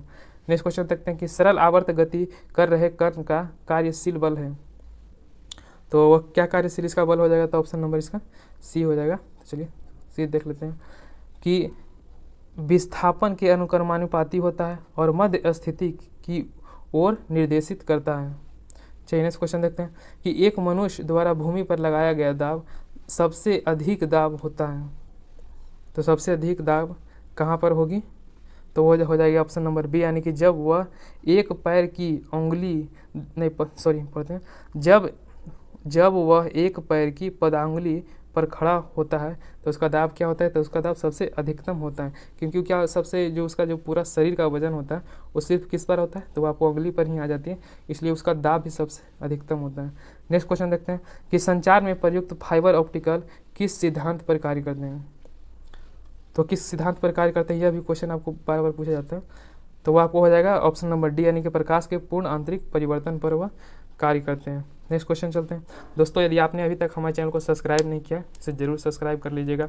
यदि आपको वीडियो अच्छा लग रहा हो तो इसे ज़रूर लाइक से कीजिएगा और अपने दोस्तों तक भी ज़रूर शेयर कीजिएगा, ताकि हमारा जो परिवार और बढ़े और हम इसी तरह का वीडियो आपको रेगुलर प्रोवाइड करते रहें, ताकि आपके एग्ज़ाम की तैयारी और बेहतर हो सके और एग्ज़ाम में आप अच्छे परफॉर्मेंस कर सकें।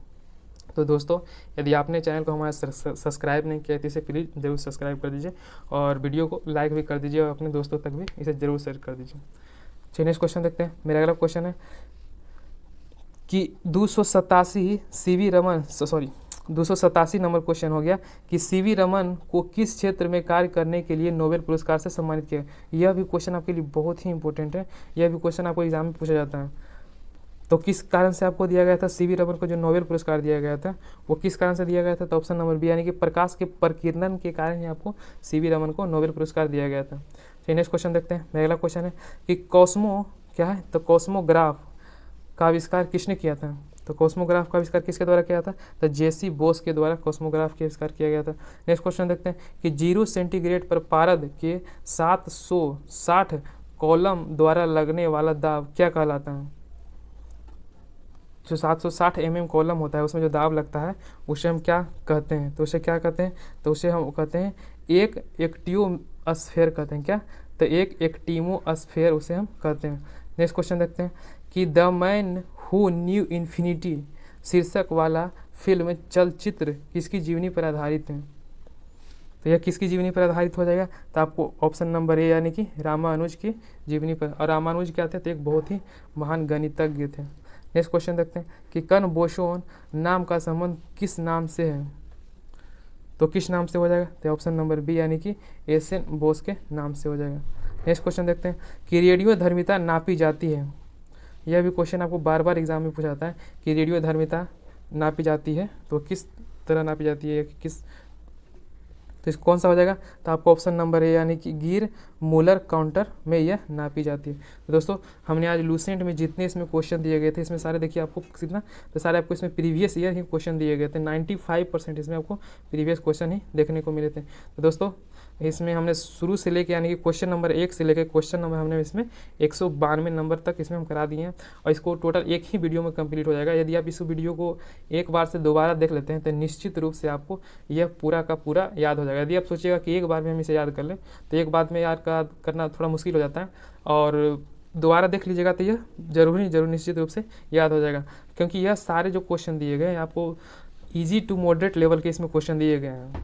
तो यदि आप यह देख लेते हैं तो निश्चित रूप से आपके एग्जाम में स्कोर बहुत ही बेहतर होने वाले हैं। तो चलिए दोस्तों, यदि आपने चैनल को हमारे तक अभी तक सब्सक्राइब नहीं किया इसे प्लीज़ ज़रूर सब्सक्राइब कर दीजिए। यदि अच्छा लगा हो तो यह वीडियो को लाइक कर दीजिए, अपने दोस्तों तक भी इसे शेयर जरूर करें ताकि हमारा जो यह परिवार और बढ़े और इस तरह का वीडियो हम भी मोटिवेटेड रहें इस तरह का वीडियो आपके लिए लाने के लिए और अपनी तैयारी को और मजबूत करते रहें। तो चलिए दोस्तों, यदि आप इसका PDF भी लेना चाहते हैं तो हम इसको डिस्क्रिप्शन बॉक्स में आपको लिंक दे देंगे, वहाँ से आप इसका PDF प्रोवाइड यानी कि ले सकते हैं। और PDF आपको कब दिया जाएगा तो यह भी हम आपको बता देंगे। तो चलिए दोस्तों, मिलते हैं हम नेक्स्ट वीडियो में, तब तक के लिए जय हिंद।